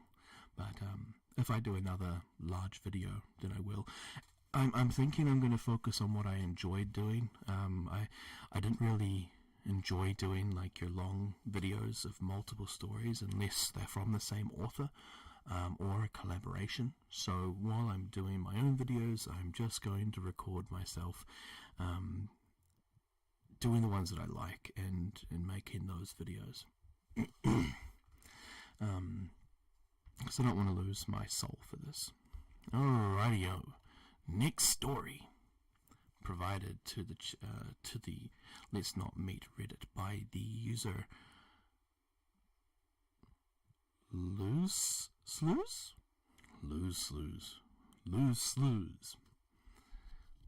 FML.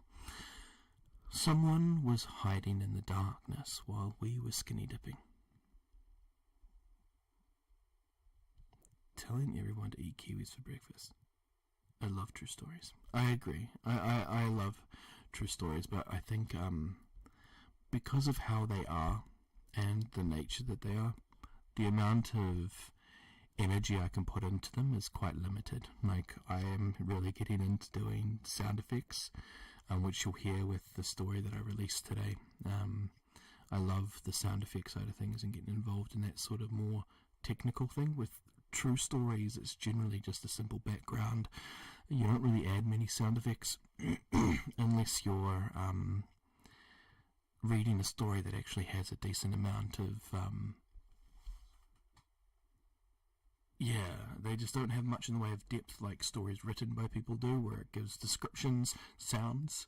I mean, a couple of bangs on a window you can put in there, but it's not as entertaining as a lot of these no-sleep stories, which is why I'm focusing on them on my channel for now. At least until I run out of authors willing to let me use their shit for free. Yeah, I love sound effects on my channel.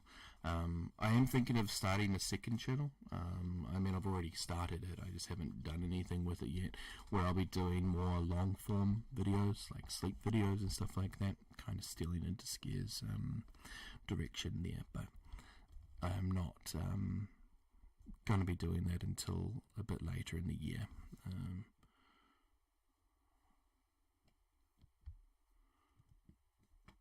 Look at the laws. What is... Okay, you're going to have to be a bit more specific. What is laws? I haven't been to the sub before. Alright. Someone was hiding in the darkness while we were skinny dipping. My old channel, all I did was true scary stories told in the rain. I thought I'd switch to creepypastas, which seems to be working very well. My views are going well, but there's something about true stories that hit different. Agreed. No Sleep is prone to deleting stories a lot because they have too many rules. Fair. I'll send you a link. Thank you very much. And yes, no, they've deleted my stories in the past, which broke my heart. Anyway, when I say my story, it was my brother's story, but anyway. I shouldn't have put it in No Sleep, though, to be fair, because it was his true paranormal story. Girl in the white dress. Anyway, where were we? Okay. That night, I was hanging out with 3 friends, Sarah, Nick, and Mary. We were celebrating Nick's birthday at his place, which happened to have a hot tub in the backyard. After a couple hours and a couple too many beers, we jokingly suggested skinny dipping in the hot tub is some kind of birthday present. It would have probably stopped there if it wasn't for our drunkenness, so we did eventually say, fuck it, let's do it. Essential link, person must be alive at the end and it must be realistic. I will indeed look at that. Sorry about clearing my throat, guys. Now for context. Nick's house was by a forest and was very isolated from neighbours. Adding to that, it was maybe past midnight, and anything past the Christmas lights of dubious quality that were spread around the yard was basically pitch black. Being fucking pussies, going out there without Nick's parents' home would have been unimaginable if it hadn't been for the wonders of what does that say? Skinny dip. Nope, I had dyslexia. Where were we? If it hadn't been for the wonders of inebriation. So, semi-reluctantly, I followed my friends into the night with a towel on my shoulders. We reached the hot tub that was worryingly close to the edge of the woods, and we started stripping. Everything was fine for the next 30 minutes or so, apart from the occasional branch cracking. We were having fun, telling stories, or rambling about stupid shit, and the fear quickly faded away. That was until a deafening shriek from the darkness in the forest, lasting about 5 seconds. It sounded like a human voice, but it almost didn't sound like a person. We all turned livid, became silent for what seemed like hours, and I even saw Nick lose his boner in a matter of seconds. We didn't dare try to look into the flashlight. We couldn't help but follow the lights as she pointed it into the forest. what the fuck? We didn't dare try to look into the forest, except Mary, who just grew a pair of balls out of nowhere and picked up her phone and used its flashlight. We couldn't help but follow the light as she pointed in the forest. Who seemed unaffected by it, as if the darkness was swallowing it. Nothing. Skinny dip. I would never skinny dip, knowing my luck. How my parents would be near and drop it. Oh, R.I.P. Parents are terrible. No, they're not. Parents are great. Who was I? Have I ever skinny dipped? No, I've never skinny dipped, but there was one time where I was drunk with friends. There was like 8 of us, and we played strip poker, as you do when you're teenagers. I was like 18, 19, don't worry, it wasn't weird. And we all were completely butt naked by the end. There was like 8 of us, just an equal mix of boys and girls, just completely starkers. And I lived in a building that was just kind of on a hill, slightly off the road, but you could see directly on the road, and it was a commonly used road. We had people honking their horns at us, because we would go out for smokes every 5 minutes and not even bother putting clothing on. Fuck, I feel bad for the people that I scarred with my naked ass every time they would honk the horn and I'd just bend over. That turns so derogatory. I'm surprised it hasn't been renamed to all shapes and sizes. Funny. Where were we? Swallowing it. Nothing. Back to the story. As we were about to stop looking through, the void stared back at us. Mary shined her light far behind Sarah, and it reflected on a pair of eyes and a white form in the distance.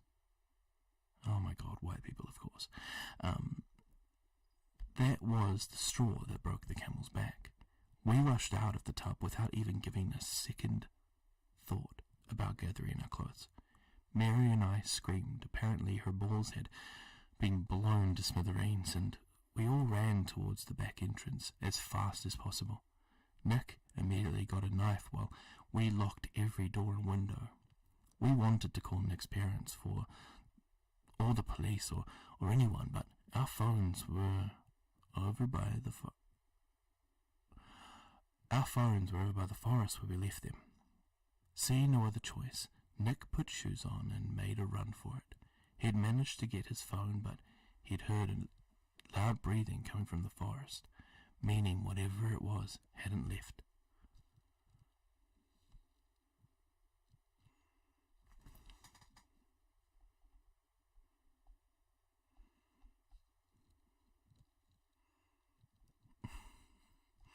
White people, of course. White people are I'm a white person. I mean, I can say what I want about white people. It's absolutely fine. Oh, where was I? What followed were the shittiest 2 hours of my life.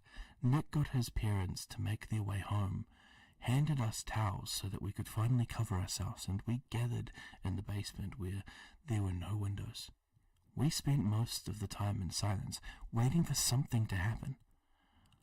Half an hour that couldn't possibly be Nick's parents. Half an hour in, and we heard another shriek, more distant, only this time it was shortly followed by knocks on the door. That couldn't possibly be Nick's parents. Sarah actually started crying, but thankfully it stopped after that. The parents arrived and followed us to sleep in the basement. And allowed us to sleep in the basement for safety. They hadn't heard or seen anything and were pretty sure we were just imagining stuff. We hardly slept, and once the morning came, we went out to get our stuff. The phone, keys, wallets, they were all there. The only things missing were Nick's shirt and Sarah and Mary's panties. I wasn't wearing anything that night. So, that left us with 2 possible scenarios. A weird, pale-ass pervert spied on us and a weird pale-ass pervert spied on us in an isolated area deep in the woods, or whatever other creepy shit roams in there just decided to spook us.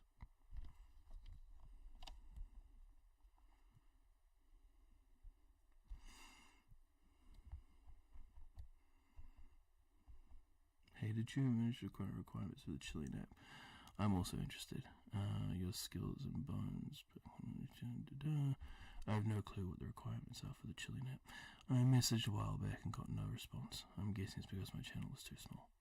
Can't seem to find anything on how it seems if you become a narrator on it, but I heard you need a big sub count on YouTube before they will really talk to you. Yeah, I have been speaking with the guy who started it, Dan. I'm still waiting for a response from him, but if I get it, I'll let you know.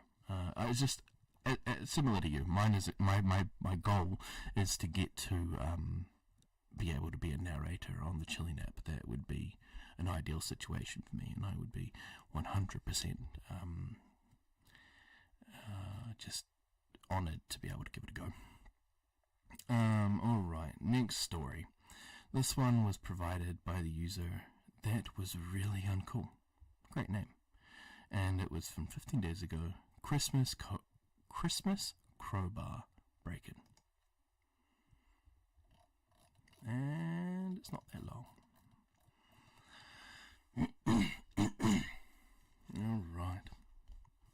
Alright. Here we go. Nearly a year ago now, on Christmas, I was at my dad's with some of my siblings. We celebrated Christmas, and then after dinner my dad headed off to be with his girlfriend at her apartment. Left in the house were my 16-year-old uncle, well, that's a young uncle, my 16-year-old uncle, my 16-year-old older brother, me who was 15, and the youngest who was a toddler.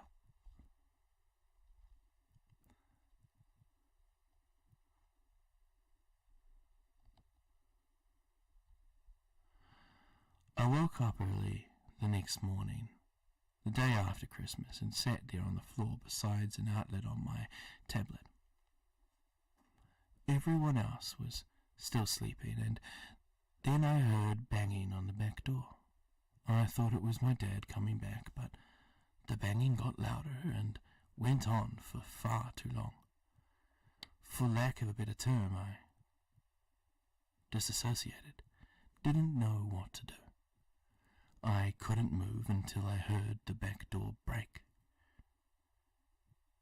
I had been paranoid about home invasion due to our area in the city before, but I had no idea what to do and just stood there in shock.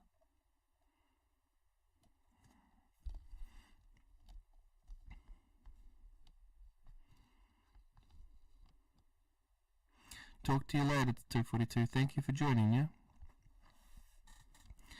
And yeah, agreed. It would be really nice to have a goal to work for, but I might try to talk to Mr. Creepypasta again and see if he's able to provide me any insight on how that happened, because I know he does a lot. But yeah, I know that they add them randomly, but I don't know any sort of requirements. But I know that Indiscare, out of all of us, is the most likely to be offered a role. So, Indiscare, when that happens, let me know, bro. Let me know. I appreciate you. I put down my tablet and picked up the nearby flashlight. I think I threw it at whoever broke in when the back door had given out. Wait a second, I read that wrong. Start again. I put down my tablet and picked up a nearby flashlight. I think to throw at whoever broke in. When the back door had given out, I heard him go quickly through the downstairs, stomp up the stairs, and then he was right outside the door of the room I was in. The man opened the door, turned left, and then turned right, where he saw me sitting on the floor besides an outlet less than 3 feet away. He was taller than my dad and wore completely black and a ski mask. He held a big rusty-ish crowbar and... Nope, fuck that up. One more time. He held a big rusty-ish crowbar that had a blue handle, and he was wide and looked on the older side. I took a small breath and screamed louder than I have ever screamed. And I held it for at least 20 seconds. Once I screamed, he screamed a bit too, and then ran down the stairs out the house. I went to the top of the stairs after he was already down them, and out the hallway, and yelled, "Please leave," as loud as I had screamed, less than a second before. Looking back, asking a house invader to leave is useless, because he already was leaving, and also because he broke in.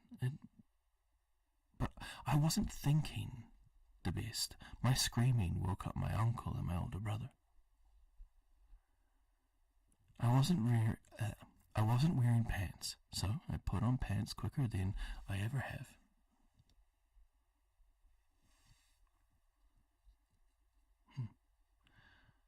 There's a problem with your server. I don't know if that means that you guys can no longer hear me, but where was I? I wasn't wearing pants, so I put pants on quicker than I ever have, while telling my older brother what had just happened. He was half awake and confused. I ran downstairs, and my uncle had just come from his room in the basement. I quickly told him someone had broken in and left after I screamed. He already had a knife and told me to grab one too. I did, and after making sure the robber had left,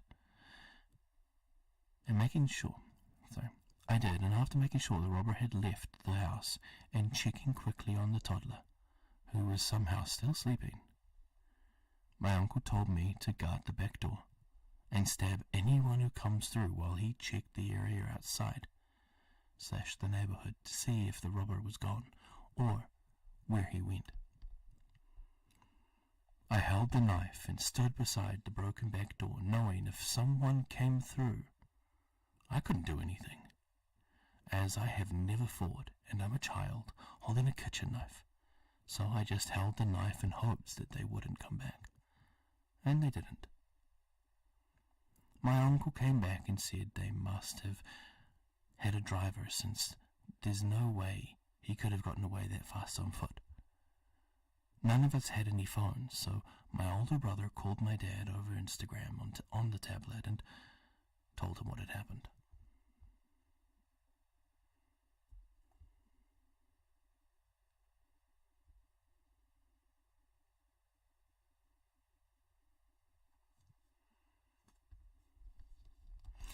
I don't believe that in Scare. I think you have a really good chance. And remember, I'm talking to Dan to try to get him to collaborate with you. That's my goal. And obviously, if he manages or agrees to do that, then one, you are going to most definitely have the better chance, because he'll be on that video and he'll see what your channel does more than me. But anyway, back to where I was.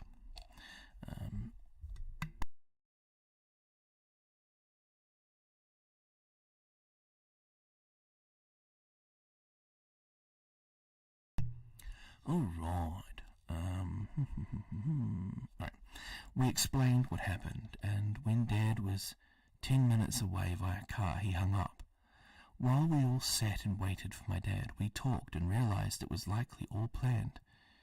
The invader came in when there were no cars in the driveway, and after entering, he ran directly upstairs, ignoring the new Christmas presents and alcohol collection, and even 2 gaming consoles smack dab in the middle of the living room that he ran through. He went directly for my dad's room, where me and my older brother were. My dad collects valuable shoes and has some expensive watches that he keeps in his closet, and only someone friends with my dad who had been in the house before could have done it and known the right place to go.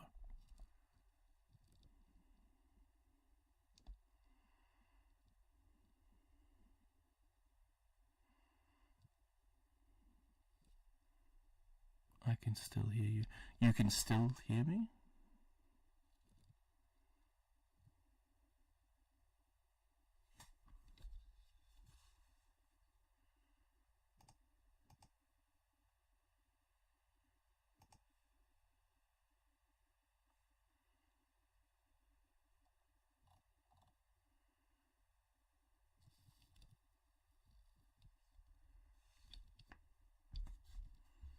You've got this, Scare Me. You've got this.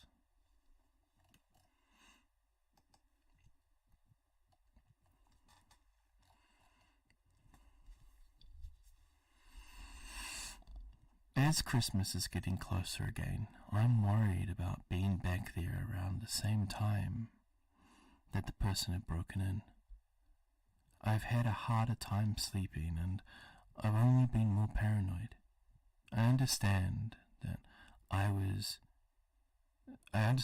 am very, very lucky that I wasn't hurt, and all we got was a broken back door, but I still honestly hate the person who broke in, and I hope wherever he is, nobody likes him. So, Invader, who was thankfully scared off by a random 15-year-old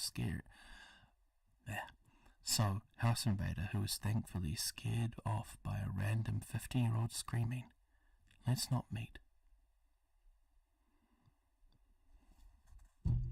That's another intimidating situation to be in. I would not like that for a fucking second. Oh my gosh, no. That would terrify the absolute shit marbles out of me. Where are we?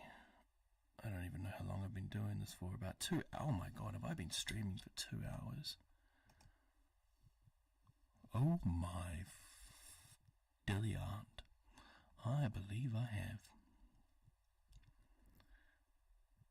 How do you find out? You go to YouTube, my friend, and look at what it says. So, YouTube has told me that I have been streaming for... Dun, da, da, da. No, it doesn't fucking tell me. Bullshit.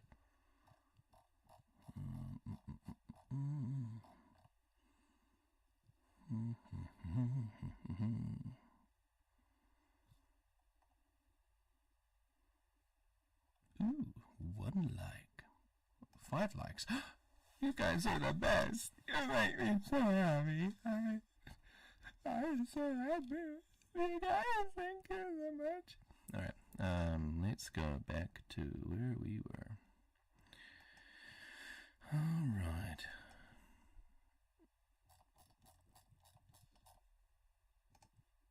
I will read 2 more stories, and then I think I will go to sleep.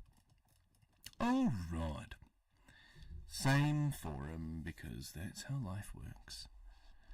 This is a story submitted by the user intelligent_P1026. Be careful who you give your keys to. Alright, pretty decent level. And length, 3, 2, 1. Several years ago, I was in the midst of a... Fuck. Alright, dyslexic moment, please bear with me, caller. This is brain death, and we need to just open up the right thing and get the pronunciation of it. Oh, I could just put it where it's meant to go, which is here.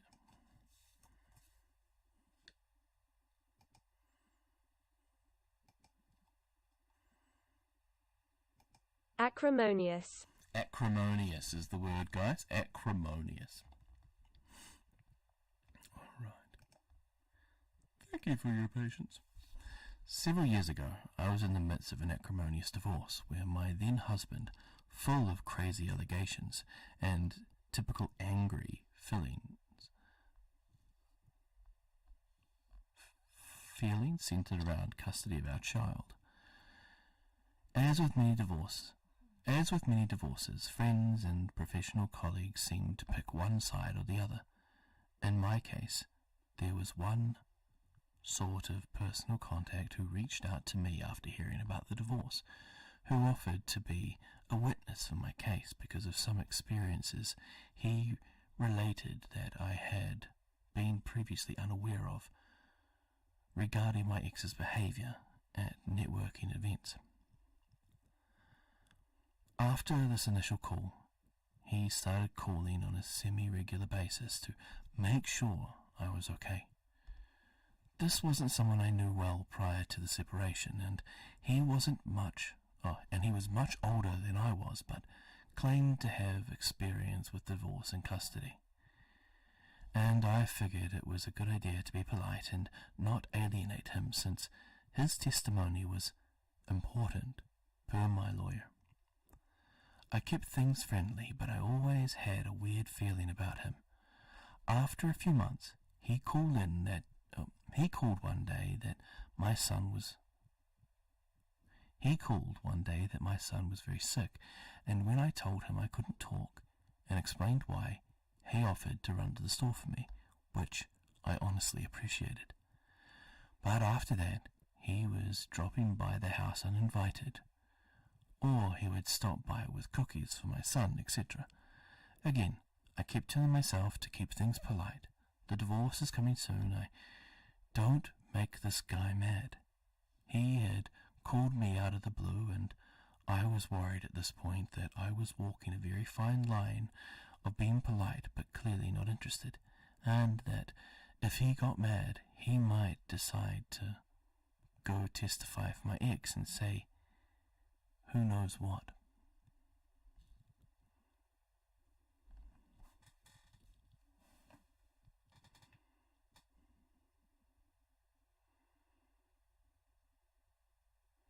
I agree, Scammy. Your frickin' thumbnails are honestly legit. Like, they are so fucking good. I think you've done an amazing job, and keep it up, honestly. Things that I'm proud of. I mean, I don't know if there's anything I'm overly proud of. I mean, there was a period there where I jumped up quite good in subscribers and people seemed to be interested in watching my stuff, but I don't know. I'm in the middle of a what's the right word? I'm in the middle of a creator's block, I suppose, where I'm just trying to get over the hurdle, which I think everyone kind of faces, where they don't think their channel's doing very much. But anyway, let's go.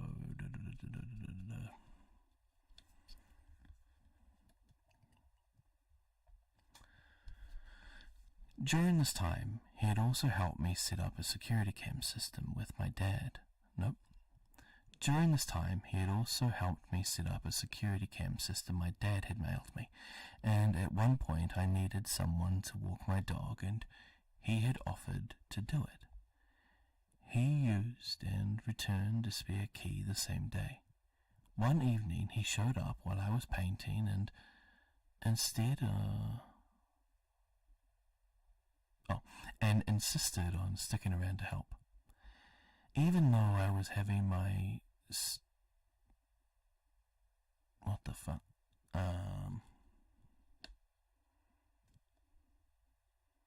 even though I was having my starting over catharsis and wanted to do it alone. Just after the painting day, he came around, uninvited and unannounced, with magazine photos of decor, and started carrying on in this manic way about how we could finish decorating the house. I was so weirded out that I had made an excuse to leave, started ignoring his calls, and took my son and dog to stay with my parents for several weeks to avoid dropping in. I came home just for custody exchanges. Carphasis. Thank you.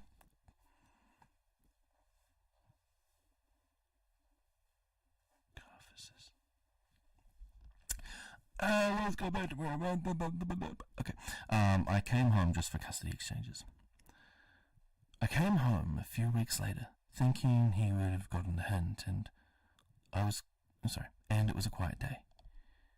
The following morning, I took my son on an outing, something like a zoo, and we both came back hot and tired. I put my kiddo down for a nap in my bed and decided to close my eyes with him.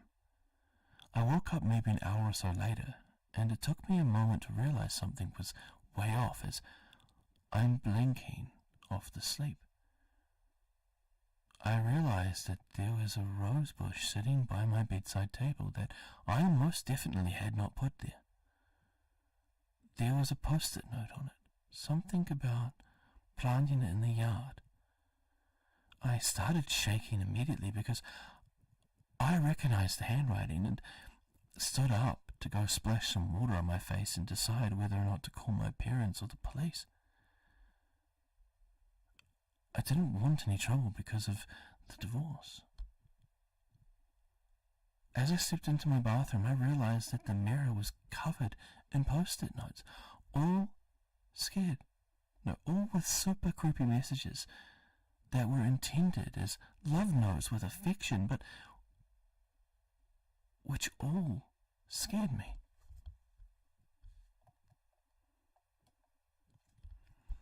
I was still waking up and trying to figure out how these notes could possibly have gotten into my house.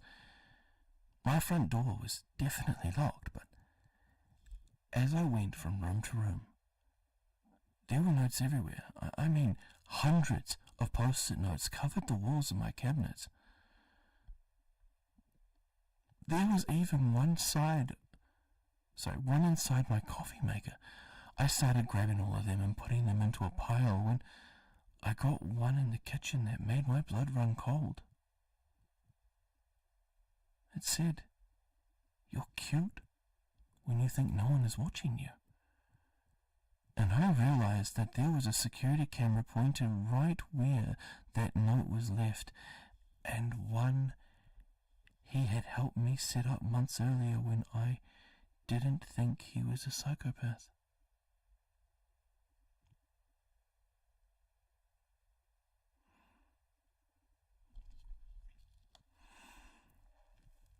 I called my parents in hysterics, sent them a bunch of photos, and my dad insisted I should not call the police. Remember, custody battle. But that he would drive over and change the locks and put a chain on the door. We also immediately changed the password on the security cameras which had been inside the house, including one in my bedroom.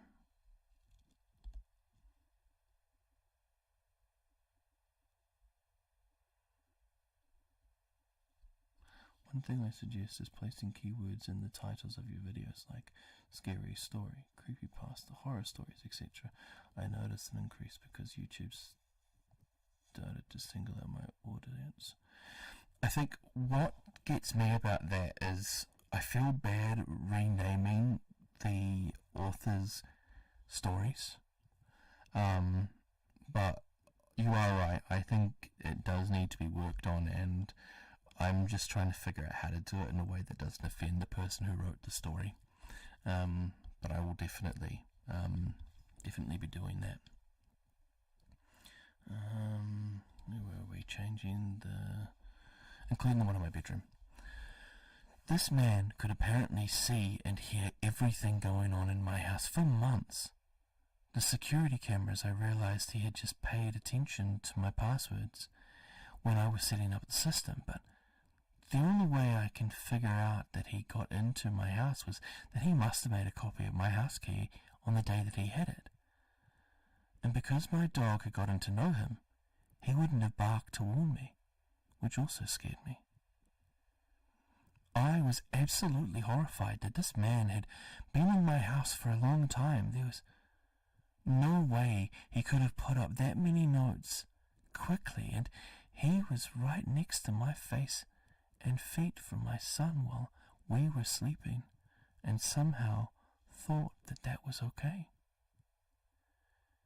I left and stayed with my parents again for a few days, afraid of what he was going to do when he realized that he was now both physically and digitally locked out of my house. When Ed came home, my son had gone to his dad's for the night and I was home alone, on the phone with another friend from out of town. At about 10 p.m. this man showed up at the door, pounding on it, trying the lock, screaming obscenities. And demanding to be let into his house. Gone with the niceties. This was someone completely furious and derailed.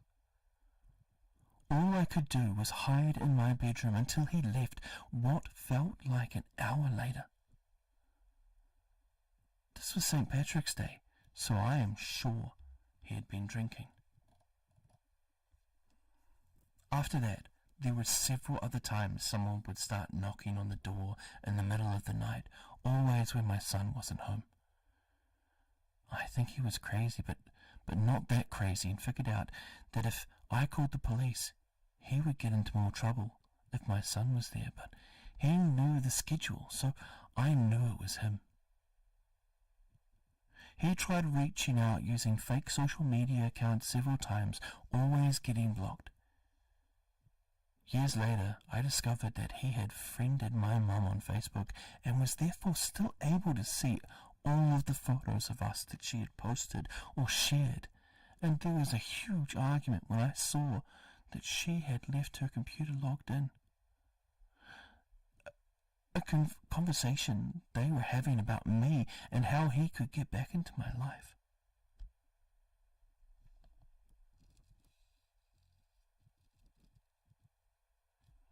Excellent, my friend. Thank you very much. I will update the lullaby for Christmas and give it a go. There we are. I sold my house 2 years later, still finding new notes even as I was packing, and I am more than relieved that I am more than relieved that he no longer knows where I live. I don't post photos of my new house online, not the front anyway. And I have changed the privacy settings on my social media accounts. I avoided all the places he used to go, the networking events he attended, and I stay as under the radar as possible. I could never bring myself to play back the security camera footage because I was traumatized enough and didn't want to see just how much danger we could have been in. Hopefully he never sees this post, but you know who you are. I hope our paths do not cross again. Oh my god, that fucking scared the shit out of me. Scare me. There is no such thing as disrespect with me, as you can tell. I mean, I say some horrible shit. I cuss, I swear. I am a Kiwi through and through. So I appreciate the advice, and that is not me saying in any way, shape or form that I do not appreciate it. I really do, and I thank you very much for giving me the pointer. Some people have said it to me already. As I said, the main thing that holds me off and makes it awkward for me is the stories that I get from people have specific titles. For example, the Filipino one. That was written by an author, and that's the title they gave it. I'm like, that's already a fucking long title, but I don't want to fuck around with it and change things. But you are right, making them shorter and adding the right keywords would probably be beneficial. I just need to figure out how to do that. Alright, so this will be, the next story will be the last story that I read for the night. And I need to just go through and do this because they have all been very good stories, and I feel like a cheapskate not giving them the likes they deserve. 101 Dalmatians. He won't leave. Alright. One last. Bum, ba, da, bum. Huh? No. Alright. Just can't get away from them. Alright.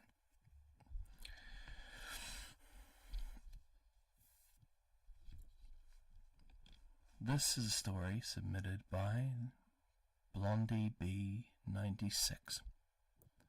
That is a great avatar. Beautiful. I just can't get away from them. Like every good story, there's a beginning and an ending.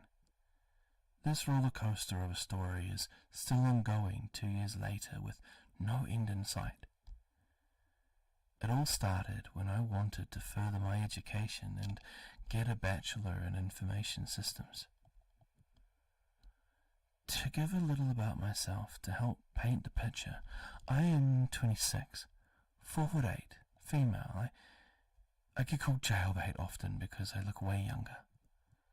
During the beginning of my studies, my current boyfriend and I had broken up. So I told myself it would be best to stay single until I finished school. I took to the internet after my breakup, as most do, just looking for company. I had found this one group on Facebook where I felt like I belonged. I got along well with everyone and loved flirting. And I loved to flirt in this group. Okay. And I loved to flirt in this group. That's where I met him. Let's call him Kemper. Like many others before him, I had latched my claws into him and began flirting. I even had a little crush on him. Things began innocently. I flirted, and he flirted back in the group. He seemed very mysterious, though. I guess that's what drew me to him. He didn't have a profile pic. Not of him, at least. He never told me his age or what he looked like.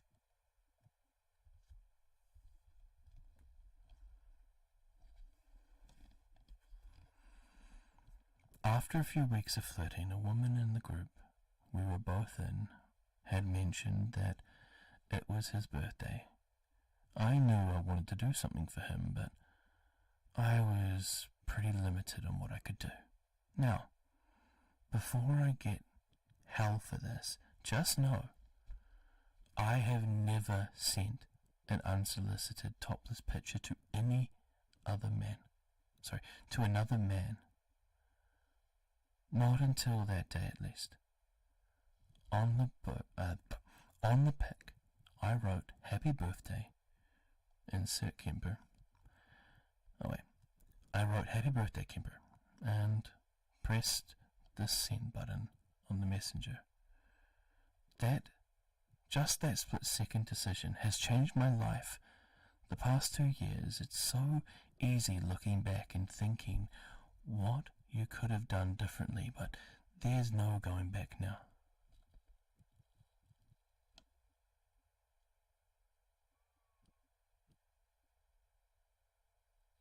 Agreed, my man. You have yourself a good one. Rest well. Look after yourself, and God bless. I don't know why I said God bless, but look after yourself.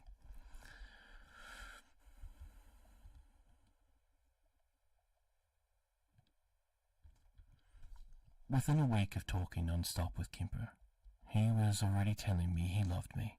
He was working as a truck driver, but at the time he had broken his knee at work, so he was out of commission for a few months, which allowed him to talk to me as much as possible. During this time, I was working as a delivery driver with DoorDash. It was easier for me to make my own schedule since I wasn't done with school just yet. The first few months were great. We would talk constantly over the phone and through Messenger. Also, let me point out quickly that this was a long-distance relationship between Kemper and myself. So I remember the first fight we ever had. Hell, even before then I could see the red flag slapping me in the face at every turn. However, our first fight was because I was texting him while driving. He flipped his lid, totally went crazy on me. It was very unexpected and made me cry. I can't tell you how many times I tried to apologize and tell him it wouldn't happen again. After the incident, I was blown away how easily someone so little, or at least I thought was little. Sorry, something so little, or at least I thought was so little, would make him do a complete 180. Months go by, and the fights continue, more frequently. One point he had mentioned how cool it would be to have an app where we could see each other, other's location. In my native... start that again. In my naive and love state, I did some quick searching and found an app called Life360. We both downloaded the app, and now he could see everywhere I go. At first it was a neat idea, to say the least, to follow him around everywhere that he had went. To feel closer and more connected to him. That's what I used it for. He, however, wanted to use it for a different reason. I learned over time how controlling and manipulative...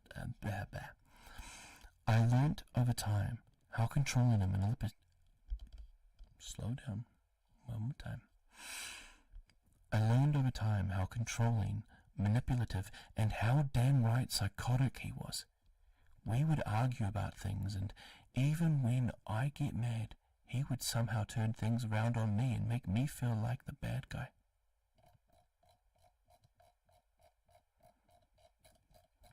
This one's a long one. Mr. Grinch.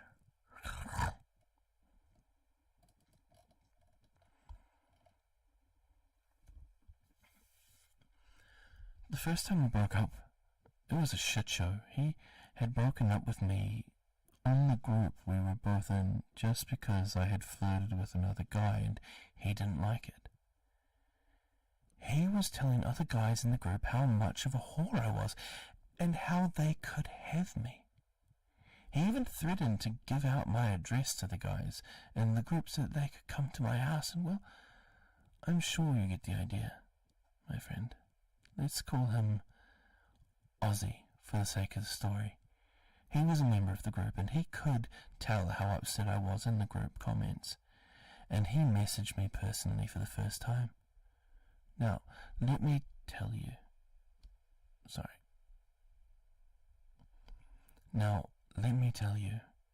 I don't know what it is, but it seems like I attract monsters. Monster is the best way to describe Kemper and Ozzy. They were both well-off men,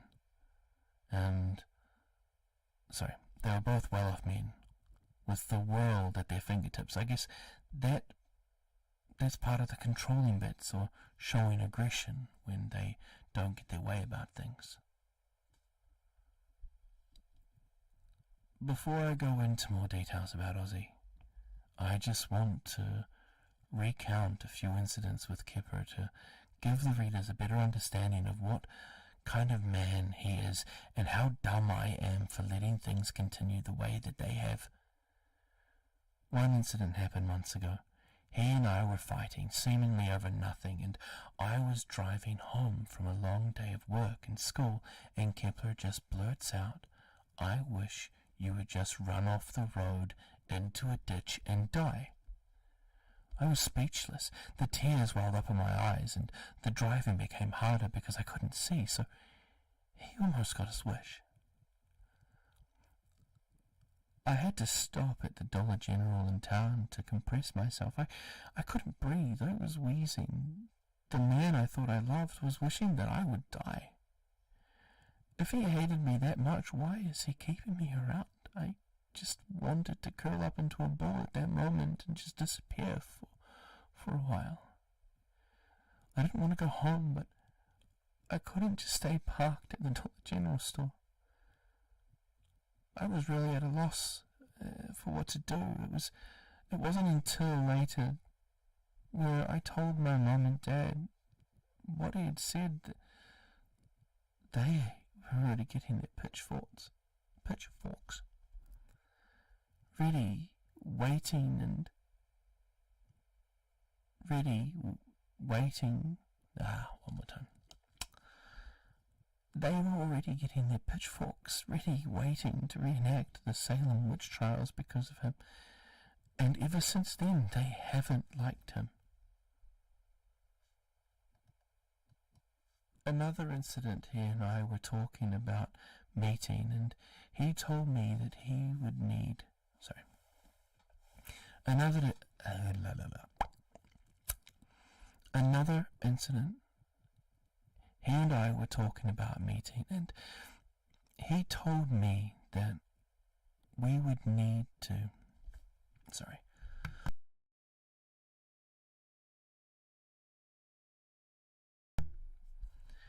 Another incident, he and I were talking about meeting, and he told me that he would need the Menopause Act in place. Yeah. He made that up, but basically he doesn't want to have sex in the off chance we get pregnant. He told me if I ever did get pregnant, he would make me have a maternity test to see if it was his, and then he would make me abort the child. He doesn't want kids, but I do, so of course I was really upset, and it made me cry yet again. Making me cry is a common occurrence with him over the last 2 years.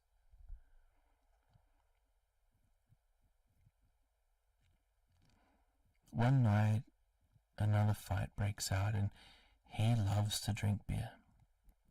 He loves to hurt me even more by saying beer is his best friend and beer would never disappoint him like I do. During this late night phone call, he was extremely drunk and he was threatening to kill himself.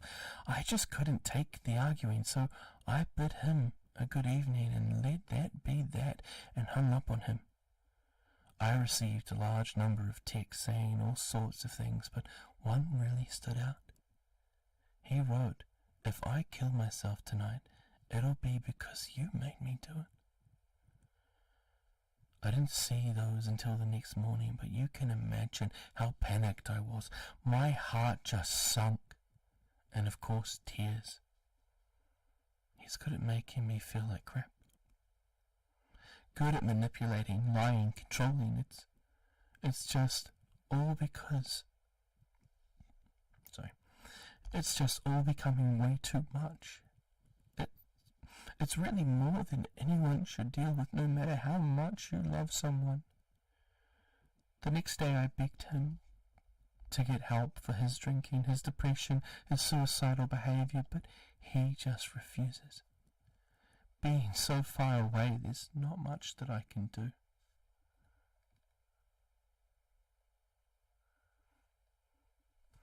Kemper has anger issues along with so many other issues as well. I know I'm not perfect, but at least I don't act like he does. I'm very friendly and I get along with almost everyone. I guess that's part of his problem with me. We're complete opposites when it comes to that. During our time together, I had gotten 2 other jobs at different times besides DoorDash gig. I had gotten 2 other jobs at different times besides the DoorDash gig. Just part-time, though. Notice I said had gotten 2 jobs? Well, the first one was Walgreens.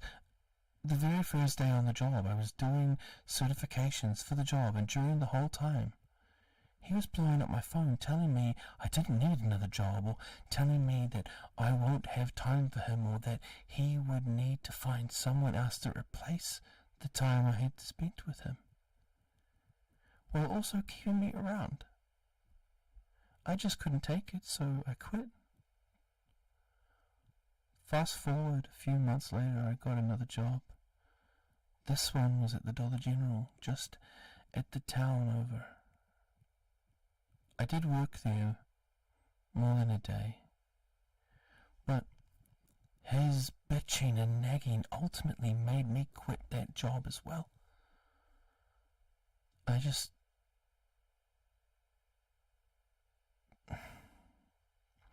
recently had a talk with him about graduating soon and how I would find a job at a hospital working normal hours with better pay.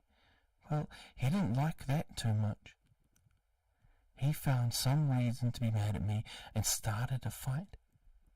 And he has gotten into the habit of ignoring me for a day or two. He's even ignored me for a whole week, and honestly, that was the most peace I had gotten in a long time.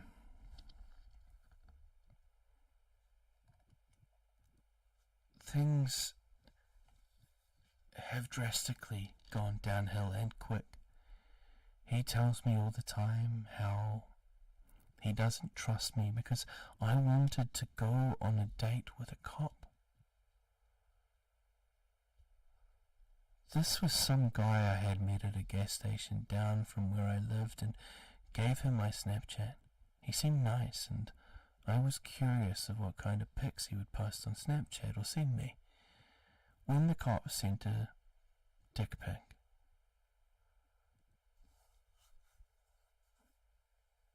that's when he was blocked, and yes, I told Kemper about this. This incident with the cop had happened on one of the many times Kemper had broken up with her. I didn't respect him. I do respect him, as weird as that is to say.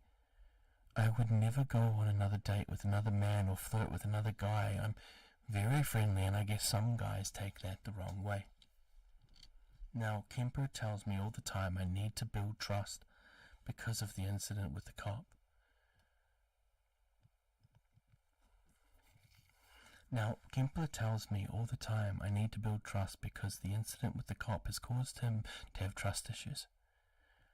I even had a work colleague, yes, a guy, that works at a Mexican restaurant offer me free food, and boy, do I love me some Mexican food, but I see the guy quite frequently and talk to him when I see him because I pick up DoorDash orders from where he works. This guy has asked me out quite often, but I turn him down every time, so he asked me if I would like free Mexican food, and we could just hang out at the restaurant and eat and talk as friends. I guess I really am naive because I learned later on that guy had a crush on me. How did I find out that he had a crush on me, you ask? Well, I was talking to him one day, and maybe a week after he offered me free food and just to hang out, and he began to get extremely close to me, and he kissed me on the lips. At the restaurant where the customers were sitting around eating, I jerked my head back and told him how inappropriate that was and reminded him that I did in fact have a boyfriend, which he knew from the very beginning. I just don't understand men.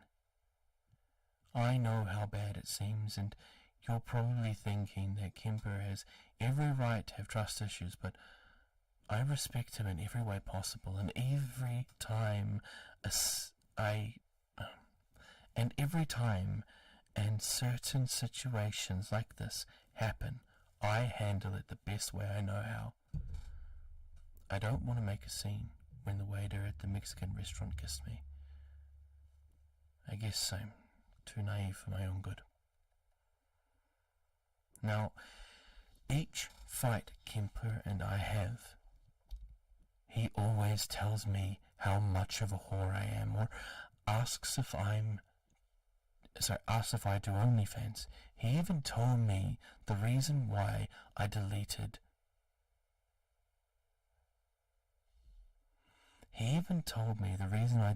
the Life 360, the tracking app, is because I'm going off at night with other men and eating their buttholes. His words, not mine.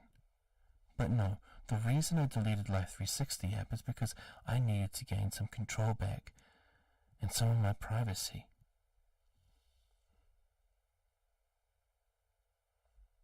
Oh, hey, Interscale Wifey.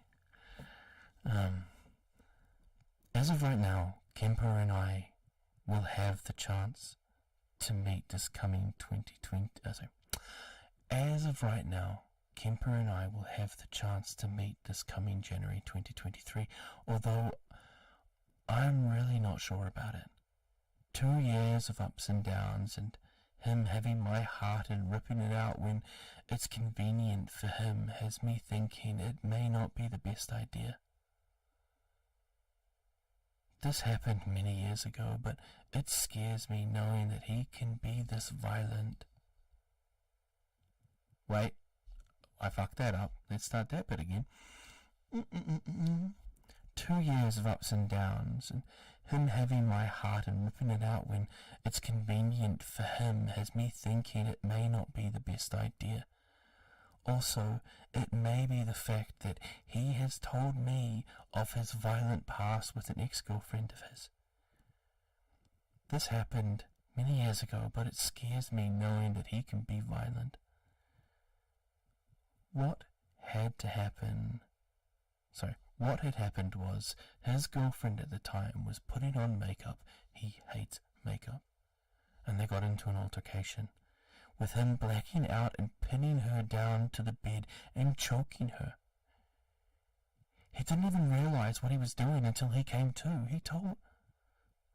He's told me lately that if he ever caught me in his bed with another man, he would punch me in the face.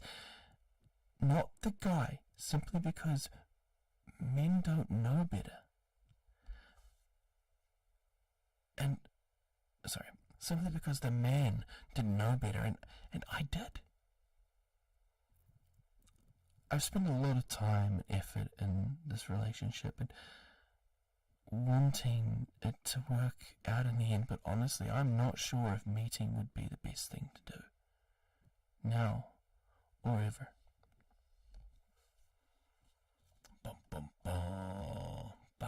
I mean, before I go any further, don't fucking meet him. What the fuck is wrong with you? Not you. Don't be like that. But holy shit, that dude's a tosser. Like, kick him to the fucking curb without a second doubt.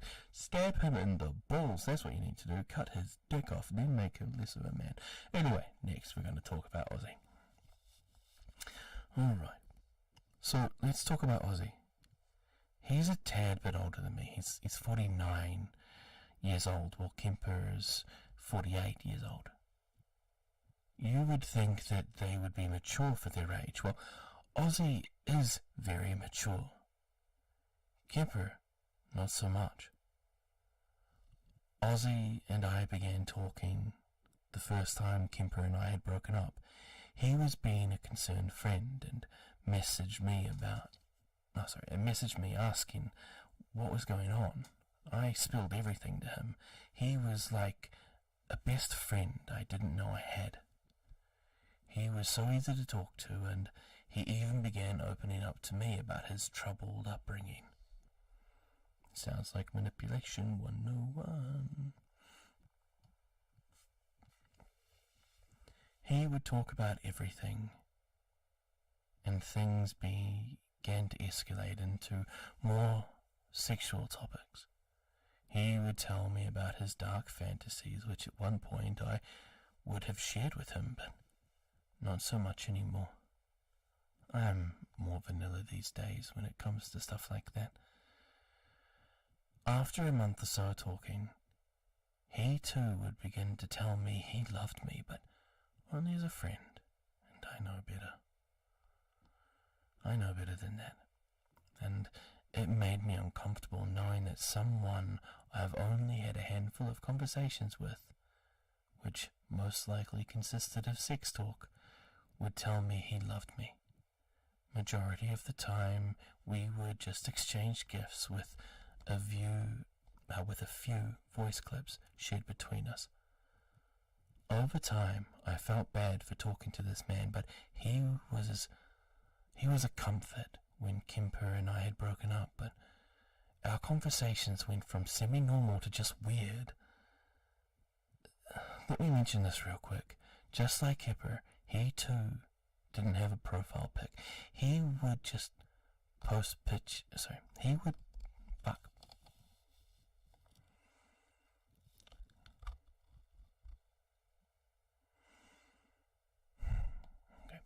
Just like Kemper, he too didn't have a profile pic, but he would post pictures of himself in the group.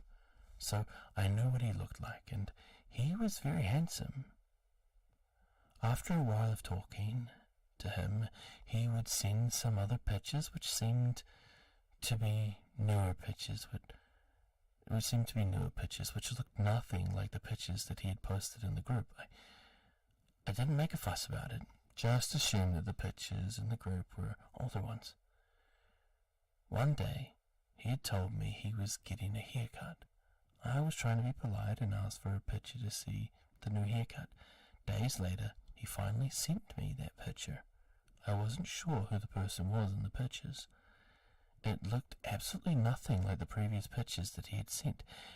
At the moment, I assumed I was being catfished, but it didn't matter to me because looks really don't matter.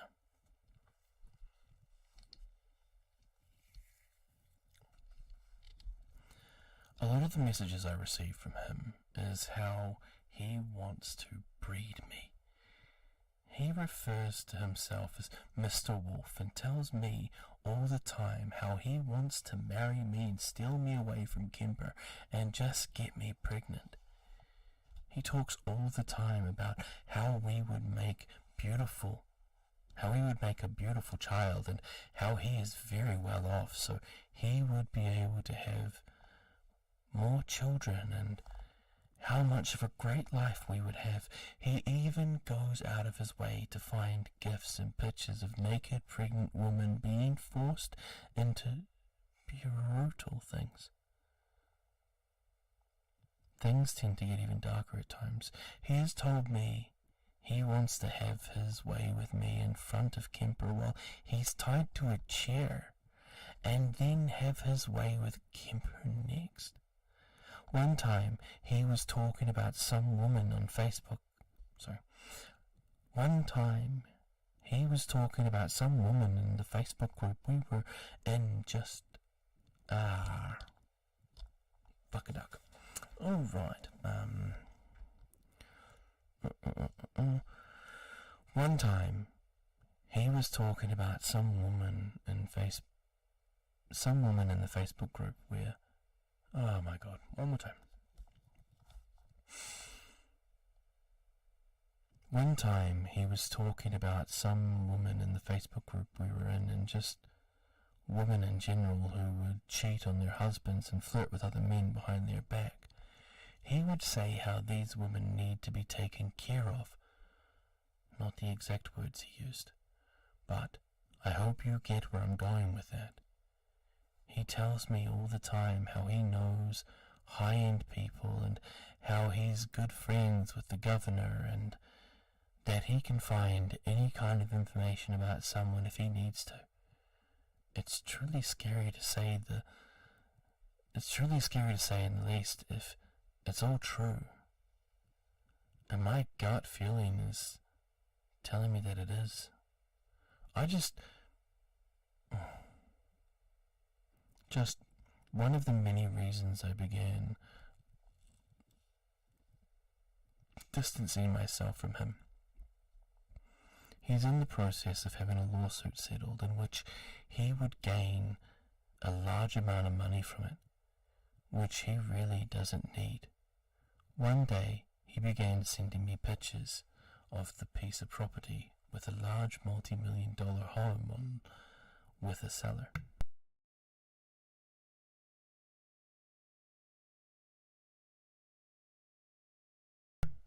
He would tell me how he could convert the cellar into a dungeon and keep me there as his play toy.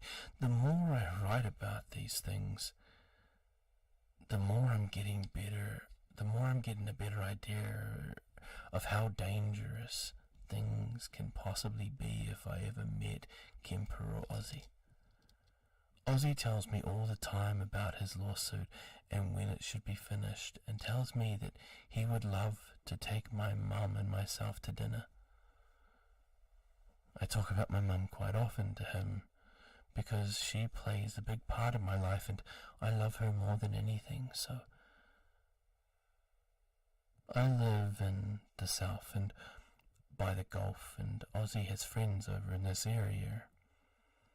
He wants to meet a few of his Facebook friends that live in the area and has asked me to join him for a few weeks of traveling to meet his friends with him. That is after his lawsuit is settled, but that is a big nope from me. I barely even know him, much less as Facebook friends.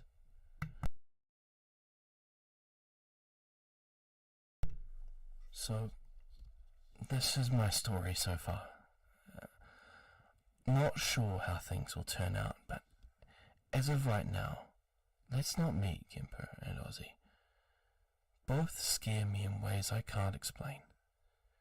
I do love Kemper with all my heart, but he has a lot of issues he needs to work on before I ever consider meeting him.